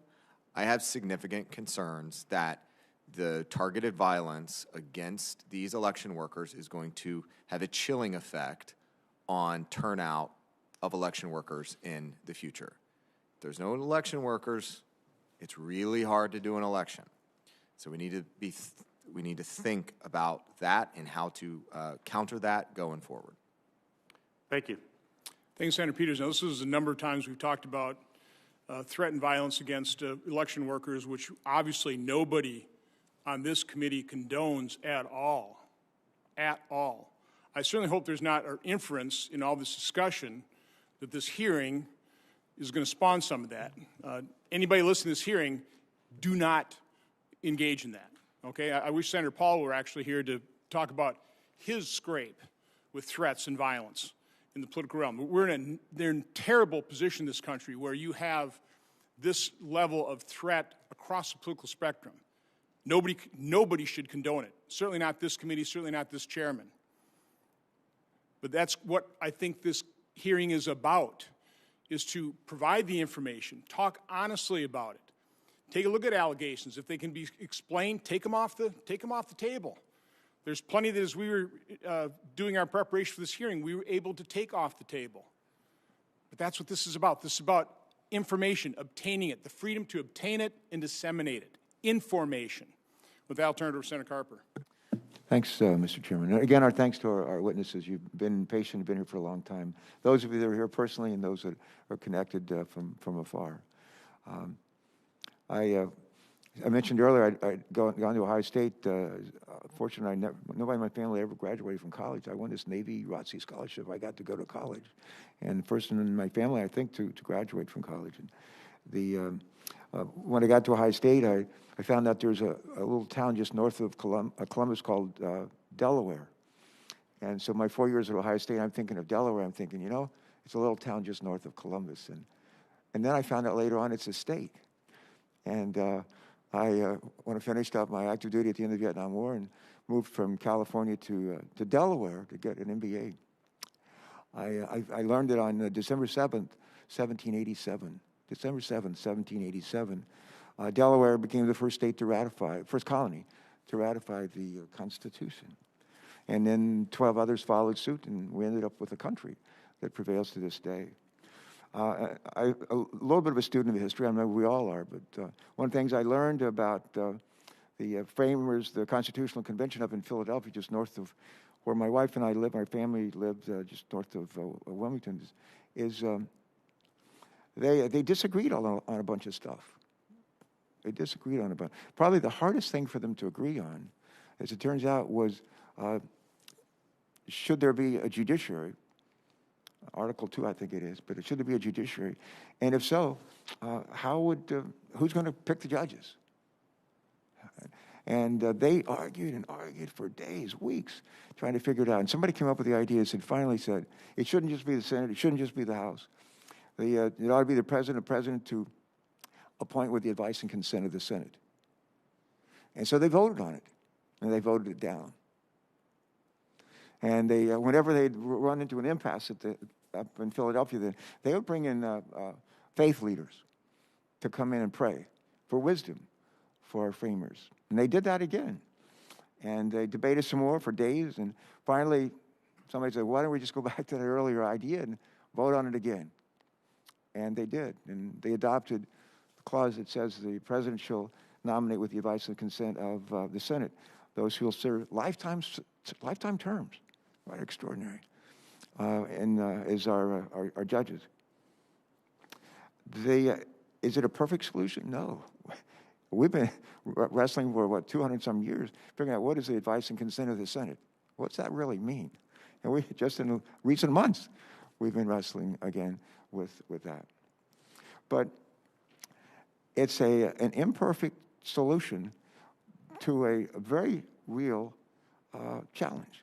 And that is that we're going to have disagreements and we're going to have disputes that need to be resolved. We need some, this is before, I was talking about football earlier. In baseball, they call balls and strikes. But the framers, they didn't have baseball to talk about, but they knew they needed somebody to call balls and strikes and to have a system that most people say, well, that's fair and reasonable. Well, we've needed folks judges, federal judges and others, to be able to call balls and strikes. In all these litigation, 61 instances around the country. 61. And they've done that. And some people like the results and other people don't. And I think what I want to, 2 points to make in closing is, before I have to go to another meeting, but one of those is at some point in time, we have to say enough's enough. It's time to turn the page and let's get about our nation's work. Here this week, and we were just voting on the floor, and people are talking to me about negotiations are going on this COVID package, on addressing the climate change and ways that create jobs, all kind of stuff that's in play. Literally right now, it's an exciting time to be in the Senate, and I'm encouraged by that. The other thing I'd say, well, in the Navy, I was a naval flight officer, later a P-3 aircraft mission commander for a long time, active in reserve. But in naval aviation, especially in the P-3 community, you have a job in the airplane on the crew, you have a job on the ground. And for a while, my job was, I was a squadron's air intelligence officer when we were in Southeast Asia. And so I have a huge respect for intelligence agencies, and we got a bunch of them, and they're really good ones. One of our friends, one of our former colleagues, was a former senator from Indiana, and he ended up as a DNI, Director of National Intelligence, and a good friend of, I think, all of us. And Dan, I talked to him when he stepped down as head of DNI, and I asked him, I said, just talk to me as a friend and off the record. And I guess I'm going on the record, but I said, are you convinced that are you convinced that the Russians were involved in trying to put their hands or fingers on the scales on the presidential elections in 2016? He said, without a doubt they were. And I said, well, there's like 17 or so intelligence agencies. They say, does some of them feel that way? And he said, no, all of us do. It's unanimous. Everybody feels that the Russians were interfering in our election in 2016, and they wanted to change the outcome. And they said they weren't trying to help Hillary Clinton. They were trying to help Donald Trump. And I'm not asserting that they were doing that at his request, but in a way, maybe they were, come to think of it. But there's no question they were involved, and with the purpose was a single purpose, the Russians. And we caught them red-handed. And we've been dwelling on that for 4 years now. We need to get over it. We need to get over it. I respect enormously the work of our intelligence agencies. I think we all do. But we need to put that in the pandemic. We need to put that in our rearview mirror. And if we're ever going to put this pandemic in the rearview mirror, we've got to figure out how to provide vaccinations timely, promptly, correctly to about 250 million Americans. If we don't vaccinate kids under the age of 7, there's 250 million Americans. We got to get vaccinated not once, but twice in the right sequence. Good record keeping. Got to convince about 30% of people in this country that it's safe to do this. We have to set an example for that. We got a lot of work to do. If we do that, we'll be on our way coming out of this recession and on our way to better days ahead for our country and for the people who really are counting on us. So I'd ask us to keep our eye on the ball. Well, let me close with, Mr. Chairman, if I could. We only have 3 counties in Delaware. The southernmost county is called Sussex County. And there's a town in Sussex County called Seaford, which is famous for being the first nylon plant in the world. It was built in Seaford, Delaware. And they had like 4,000 people working there from World War II up until about 10 years ago. And there's a church close to the plant there. It's a Methodist church. And the minister used to be there was an old guy, Reverend Reynolds, whose son was a Republican state rep and a football coach and a great guy. And Reverend Reynolds, when I got elected governor, he said to me, he wanted to come and sit and talk to me and visit with me and share some thoughts. And I said, sure. And everybody's known in our lives, I'm sure a chairman or ranking member, people that we've known in our lives, they're just wise. They just have a lot of wisdom, and every now and then they share it with us. And he came to meet with me, and he said these words. We had a lovely conversation. I actually had lunch together. And he said to me, just remember this, Tom. He said, the main thing is to keep the main thing the main thing. That's what he said. The main thing is to keep the main thing the main thing. I sat there and I said, what in the world are you talking about? It took me a while to figure it out, but I finally did. And I would just say, the main thing here is to keep the main thing the main thing. And that is, we have this gift, the Constitution, that's not perfect, but it actually puts us on a course for a more perfect union, a more perfect union. Hopefully we're going to learn from these, what we did well in this election and what we didn't. And years from now, people look back and said, well, they kept their eye on the ball. and kept their eye on the main thing. If we do that, history will look well on our efforts. So thank you, Mr. Chairman. Thank you to our ranking member, Senator Peters. Thank you. And to our witnesses again, thank you all. Thank you, Senator Carper. And again, appreciate your outreach this morning. I would say the main thing of this hearing is the fact that we need to have confidence in the integrity of our election. And we have to recognize the reality that right now, and quite honestly for the last 4 years, that hasn't existed. 2016, illegitimate result, resistant. You remember the famous tweet by Mark Zaid. I can't remember it off the top of my head, but something like, coup's begun, impeachment will follow. That's what we've been living with 4 years. Different election, different result, different side. And the reality is people have concerns. And I'm just saying these are legitimate concerns. You mentioned the courts. I've acknowledged the process has worked its way to a conclusion. I've got something like 59 court cases. Now, many of these, as Mr. Troupis talked about, some were not decided on the facts.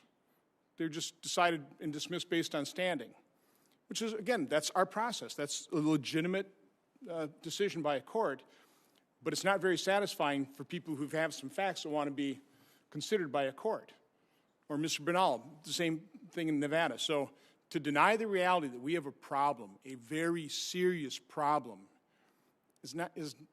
that's not the main. The main thing is we have to acknowledge that problem, and we have to work together to fix it, to restore the confidence. So let me just see if I can wake up Mr. Ryan and Mr. Palmer, make sure they're there.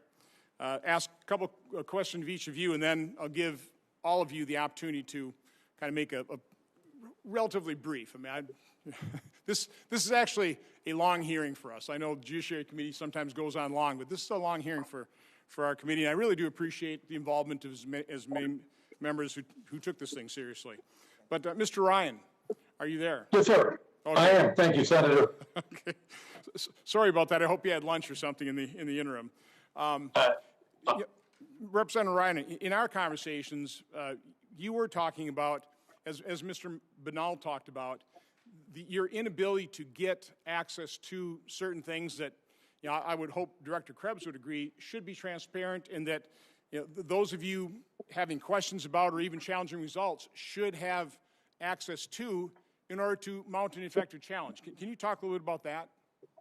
Absolutely, Senator. As a former chair of an audit committee of publicly traded companies and currently the chair of the audit committee of the public school employee retirement system, the control environment is a critical component of it. Mr. Krebs is referring to, as an example, the security systems, and I don't dispute his comments on that at all, and I applaud the great work that's been done at CISA. But until the entire control environment, that's the term at the top, has been properly evaluated and documented to where you can have a Six Sigma or lean systems approach that allows you to be able to have this transparent, auditable result, it violates one of the basic principles of any systems of internal controls. One of the things that we tried to deal with the Sarbanes-Oxley bill that I think was done effectively was this concept of control deficiencies, significant deficiencies, and material weaknesses. The absence of the ability to provide a timely audit of that information is problematic. And I would just like to just make this comment. I spent a lifetime as a reserve officer, and so I was also on active duty, either in Operation Uphold Democracy in Haiti, Operation Iraqi Freedom.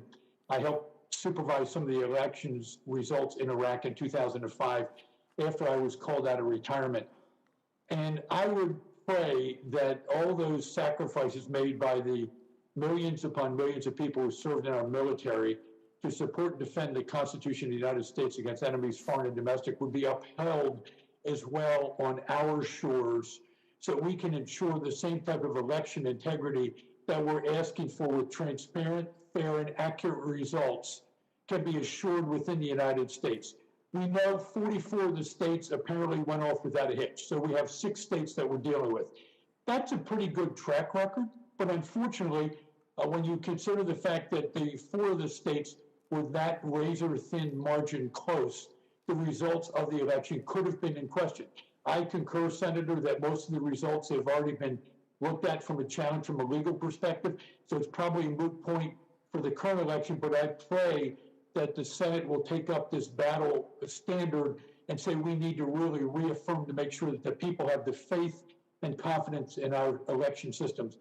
I try to live by a triangle of faith. The faith is to believe is to have faith, and to have faith is to have trust. Whenever that trust triangle is broken, we will have difficulties and discord will follow. And I pray to God that every person listening to this testimony hears your words and says, let's have a peaceful resolution of all of these concerns we have so we can get on with business as usual.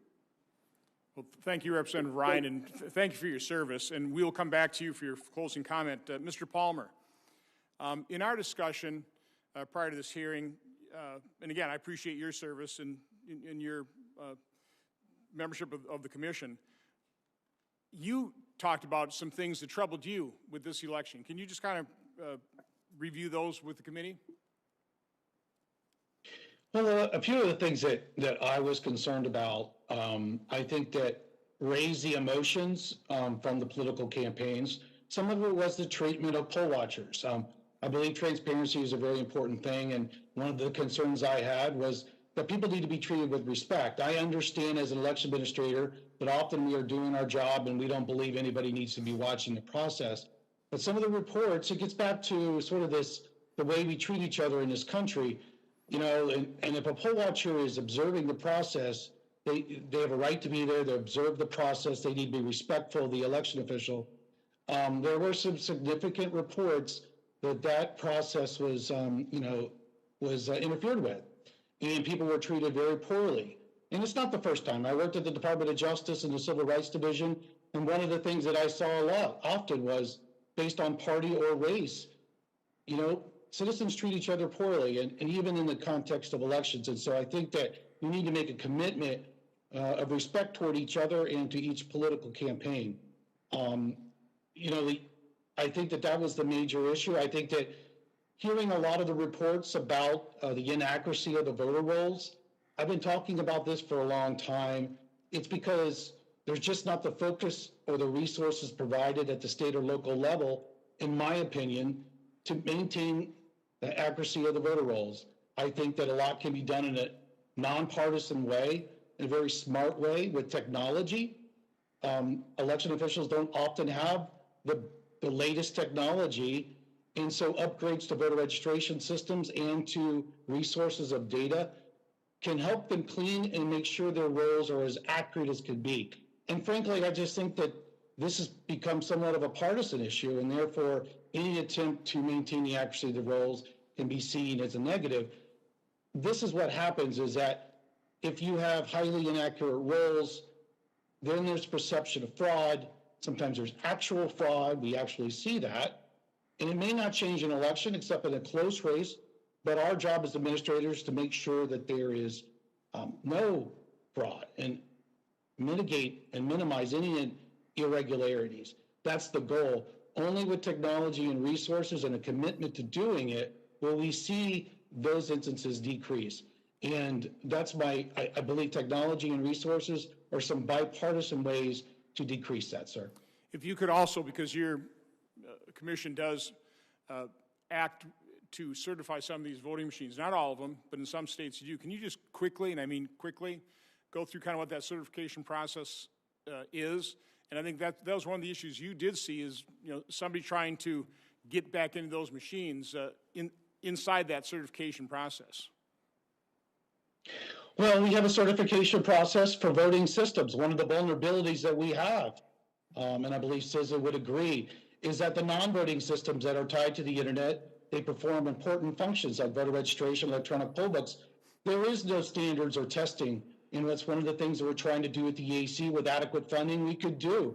But it's a big gap in our defenses, and it's one that we may not have been burned this time, but it is a vulnerability, and we need to take care of it.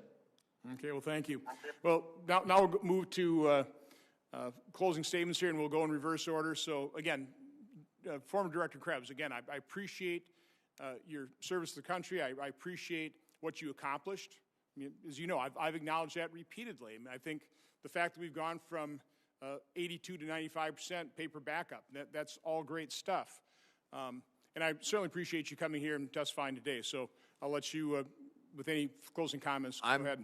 Thank you, Chairman Johnson. I'm going to keep this short because I think this is a historic hearing for me. This may be the longest hearing that I've had in this chamber. So I will try to wrap this one up quickly.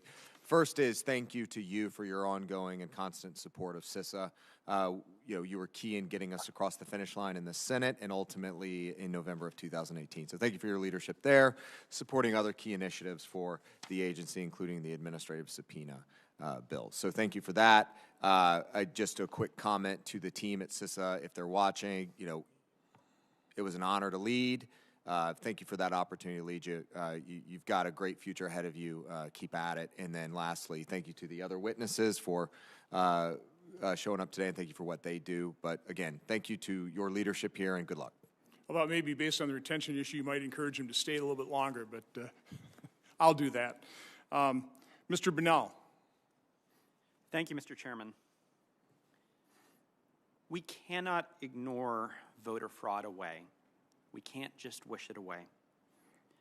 Unfortunately, that's what the media these past weeks has been trying to do. In the most biased reporting I think I've ever seen, where even in headlines, they try to claim that the evidence I've seen with my own eyes is somehow not there. We can't wish it away.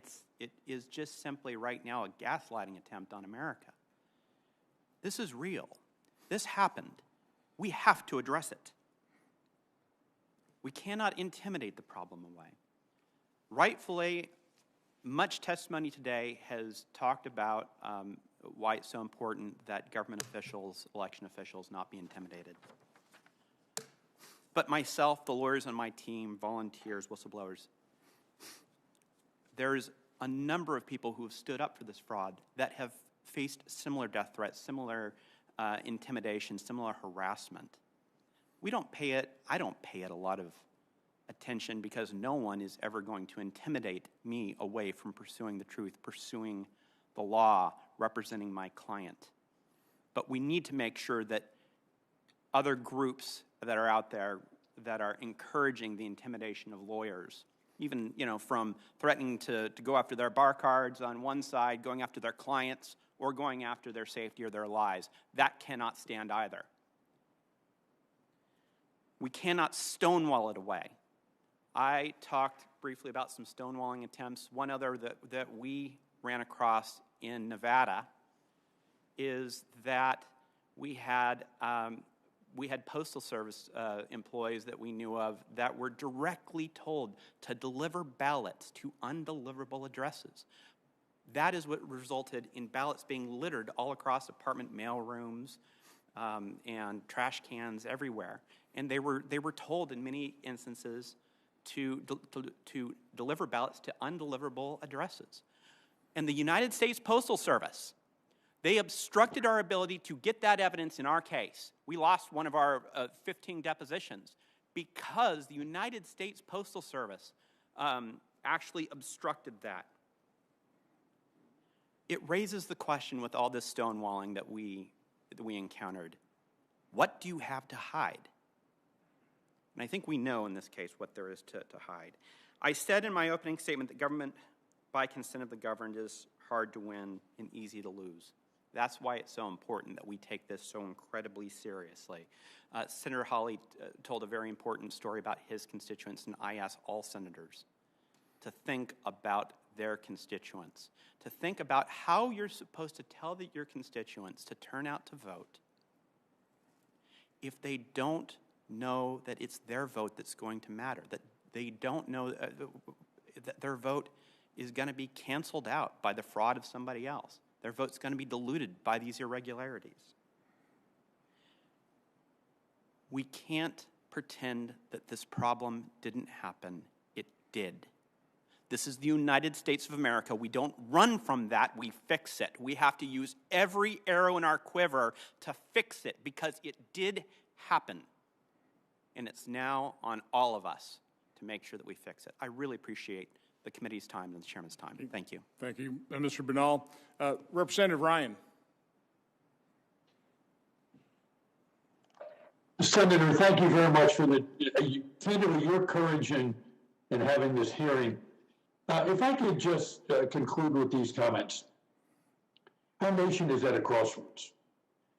No matter what happens with any of the work that is being done relative to looking at this, since probably about the year 2000, and apparently even went back as far as 1787, although I wasn't there for that particular meeting, shortly thereafter, but not that one.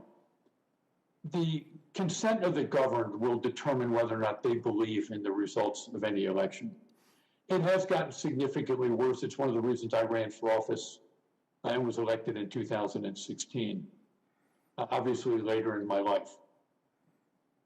We have to examine the processes from start to finish. CISA has done a phenomenal job in so many different respects, and under the concerns relative to COVID-19, I actually recommend using the CISA standards. And for all the poll watchers, all the poll workers, the directors of election, God bless them for the great work that they've done. By the same token, there's a point in time now where we as a nation have to sit back and say, we have to solve these problems. We have to take a look at the entire process from start to finish and the ability of people to interfere with those election results. The ability of the person to be able to change the system of control so that we can no longer rely on it. I've heard some of the comments today, and I go back to what I heard in 2007 and 2008 when I was a practicing CPA, keeping companies out of bankruptcy, and Meredith Whitney was bringing up the concerns she had about the strength and stability of the banking industry, and she was vilified. Michael Lewis, when he wrote The Big Short, was vilified. The assumption was that no documentation loans were not dangerous. Ignore that concern that both of them had, nothing to be concerned about. Shortly thereafter, there was a triggering event and the housing bubble burst, and the United States was thrust into one of the worst issues that we've had to deal with financially in a long time. Many states are still recovering. I would tell you we are at that seminal moment today relative to the sanctity of our elections that have probably been building since 1787. But now is the time for all of us to sit back and say we need to not vilify one another. And Senator, I applaud you for your willingness to get to an open, transparent basis here. But we need to sit down and do these types of hearings. As much as the Band-Aid being pulled off may be painful, we need to expose these concerns so that people, the 150 million people who voted, can once again feel with confidence that the election process works and their vote mattered. Senator, thank you for your time and for the great work of your entire staff. Well, thank you, Representative Ryan, for your testimony and your service to this country. Mr. Troupis. Senator, thank you very much. I want to say that right off the bat that I'm honored to represent the president. I was honored to get the call, but I'm not naive. One of the reasons I was called is because virtually every major law firm in this country and in this city refused to represent the president, not because of the lack of merit of his claims. We've certainly demonstrated there's merit, but because of the cancel culture, because of the environment that has been created by the left that has intimidated lawyers. So they can't be here. They're not here because, from the giant law firms, precisely because they were ordered by their management committees and others that you cannot take those cases. And the reason you cannot take those cases is because our clients or the Democrat Party or the incoming administration will remember that and they will hold it against you. That's a sad state of affairs. As a former judge, I was so incensed by that I took the representation. That was the ultimate reason I took that representation. And I've heard a lot today about what went on afterwards, as if these latest threats are coming from the right. Remember why and how this started after the election. We need to have faith in our court system. We have to acknowledge that the court system has been deeply intimidated by the left, just as the lawyers have been intimidated. And that is a sad, sad state of affairs.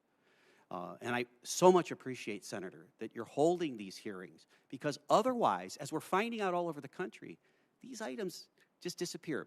Number two, I wanted to say, as I've said throughout my testimony, that one of the reasons people are doubting the election is because the other side here, the Biden campaign's primary defense is don't hear the evidence. Don't let them litigate. Don't have a court rule on the substance. Let's be honest, that's what's going on.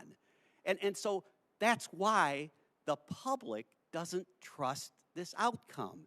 It's not about the president. It's about what the other side is doing to intimidate and force people not to listen, not to take the evidence. I've heard lots of fancy words here today, but if you give transparency, if you let the issues come out, and I've represented Republicans and I've represented Democrats, and at the end of the day, lawyers do their job when it is in the open and we are able to present the evidence, and I so appreciate the fact that you, a non-lawyer, is taking on this task here.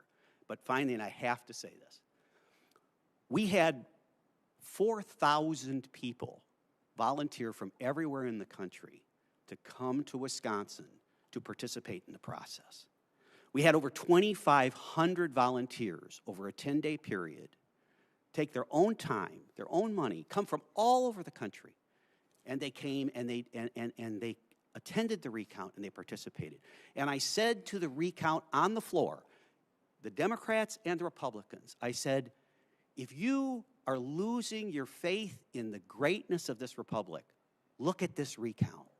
Look at the number of people from the Trump campaign and from the Biden campaign that would give of their time and effort to be here, in that case in Madison, Wisconsin. It was humbling, truly humbling for me and everyone on our legal team and everyone who was there. We have a great system and people want to participate. Let's make it transparent. And again, I can't thank those volunteers enough. They're the ones who make this democracy work. Thank you, Mr. Troupis. And I noticed Mr. Binnall shaking his head when you were talking about the fact that lawyers from large law firms were more than discouraged. They were actually prevented from representing the president, which is kind of a sad state of affairs. I'll also say, storefronts in big cities didn't board up their windows in anticipation of a Vice President Biden victory. Commissioner Palmer. Thank you for the opportunity to testify today. I will make a few comments. The EAC is looking at holding a series of hearings and to issue a report on some nonpartisan recommendations. There's going to be a lot of policy disputes around the country in state legislatures, and that can be debated back and forth about what's the best policies on certain areas. But we as the election administration community want to do better. We understand that oftentimes there are flaws in the way we administer elections. It happens in every election. We could always do better. The way we respond in the election administration community, just like the military, is more education and more training and more resources when available. And that is really the recipe, I believe, moving forward, is if you want to improve the performance of election officials and their election workers within an office and our poll workers, it will take a commitment of time, resources, and training to do so. And the EAC is prepared to do that, free to localities if with appropriate funding. I think that is really my solution, thinking back to my military days. Whenever there was an issue, more education and more funding, more training. Thank you, Commissioner Palmer. Judge Starr, you are leadoff hitter. Now you're batting cleanup here, so thank you for hanging in there. You have some closing comments. I think the bottom of the order, Mr. Chairman, but thank you. Thank you for your leadership. In a real sense, today's hearing has been a tribute to the Constitution. I love Senator Carper's comments about December 7, 1787, and the idea to form a more perfect union, and this hearing has been in that spirit. I'm also reminded of one of President Lyndon Johnson's favorite quotes from the prophet Isaiah, "Come, let us reason together." And I think this has been a time of reasoning together and listening and the great traditions of the United States Senate. So let me close with words that I heard with my own ears from United States Senator Alan Simpson, now the tender age of 89 in retirement. And when he was addressing in his valedictory at the Kennedy Institute of Politics, which he headed for 2 years, he told the audience, and it was in very hushed tones, because whatever your politics were, Alan Simpson was a great man and recognized to be that. And he closed with these words: in politics, if you don't have integrity, you don't have anything. And what this hearing is trying to do is to how can we, in fact, promote not just confidence in government, but how can we, in fact, promote the integrity and honesty, which is at the bedrock of the kind of government in whom we can trust. So thank you for the honor of appearing before the committee. Well, thank you, Judge Starr, for your participation, for your service to this country.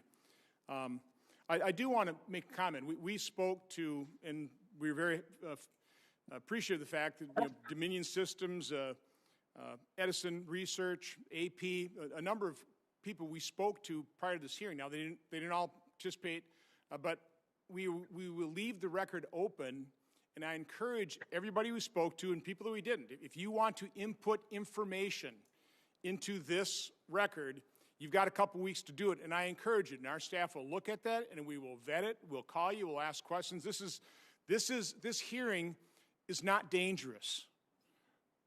What would be dangerous is not discussing this openly and frankly with transparency. This is a problem that we have to acknowledge and recognize and solve together. And we're only going to do that with information. So I'm soliciting information. Okay, this is only part of the process. There was oversight before this hearing. There needs to be oversight after this in the next Congress. Hopefully I can work with Senator Carper, who I think we all recognize has done a pretty good job of outreach here and some pretty bipartisan words here. So I'm hoping that's how we can move forward. Because I truly think as Americans we share the same goal. We all want a safe, prosperous, secure country, state, community. That's what we want. We want to be able to raise our children in safety and freedom. And the way it works in this country is through participation in the democratic process. So I think everybody in this panel wants to make sure that we have good participation. We encourage citizens to participate. We also want every legitimate vote to count. But we should be every bit in favor of making sure that every vote is legitimate. And that's what this is all about. If we can put the controls in place and actually act on them. It's great having paper ballots, but you have to have access to look at it to give yourself confidence in the current election and moving forward that, okay, this all worked out. Wisconsin's recount, totally honest. Our count was almost 100% accurate. Other issues, but again, I think Wisconsin, we got a pretty good level of confidence. So we run our elections right now. I'll just give another shout out to Jeanette Mertens. My county clerk, my clerk of courts in the town of Oshkosh, and I'm sure the vast majority are just like Jeanette. We're in really good hands. So conclude, this is my last hearing. It has been an honor and privilege to chair this committee. Hearing's adjourned.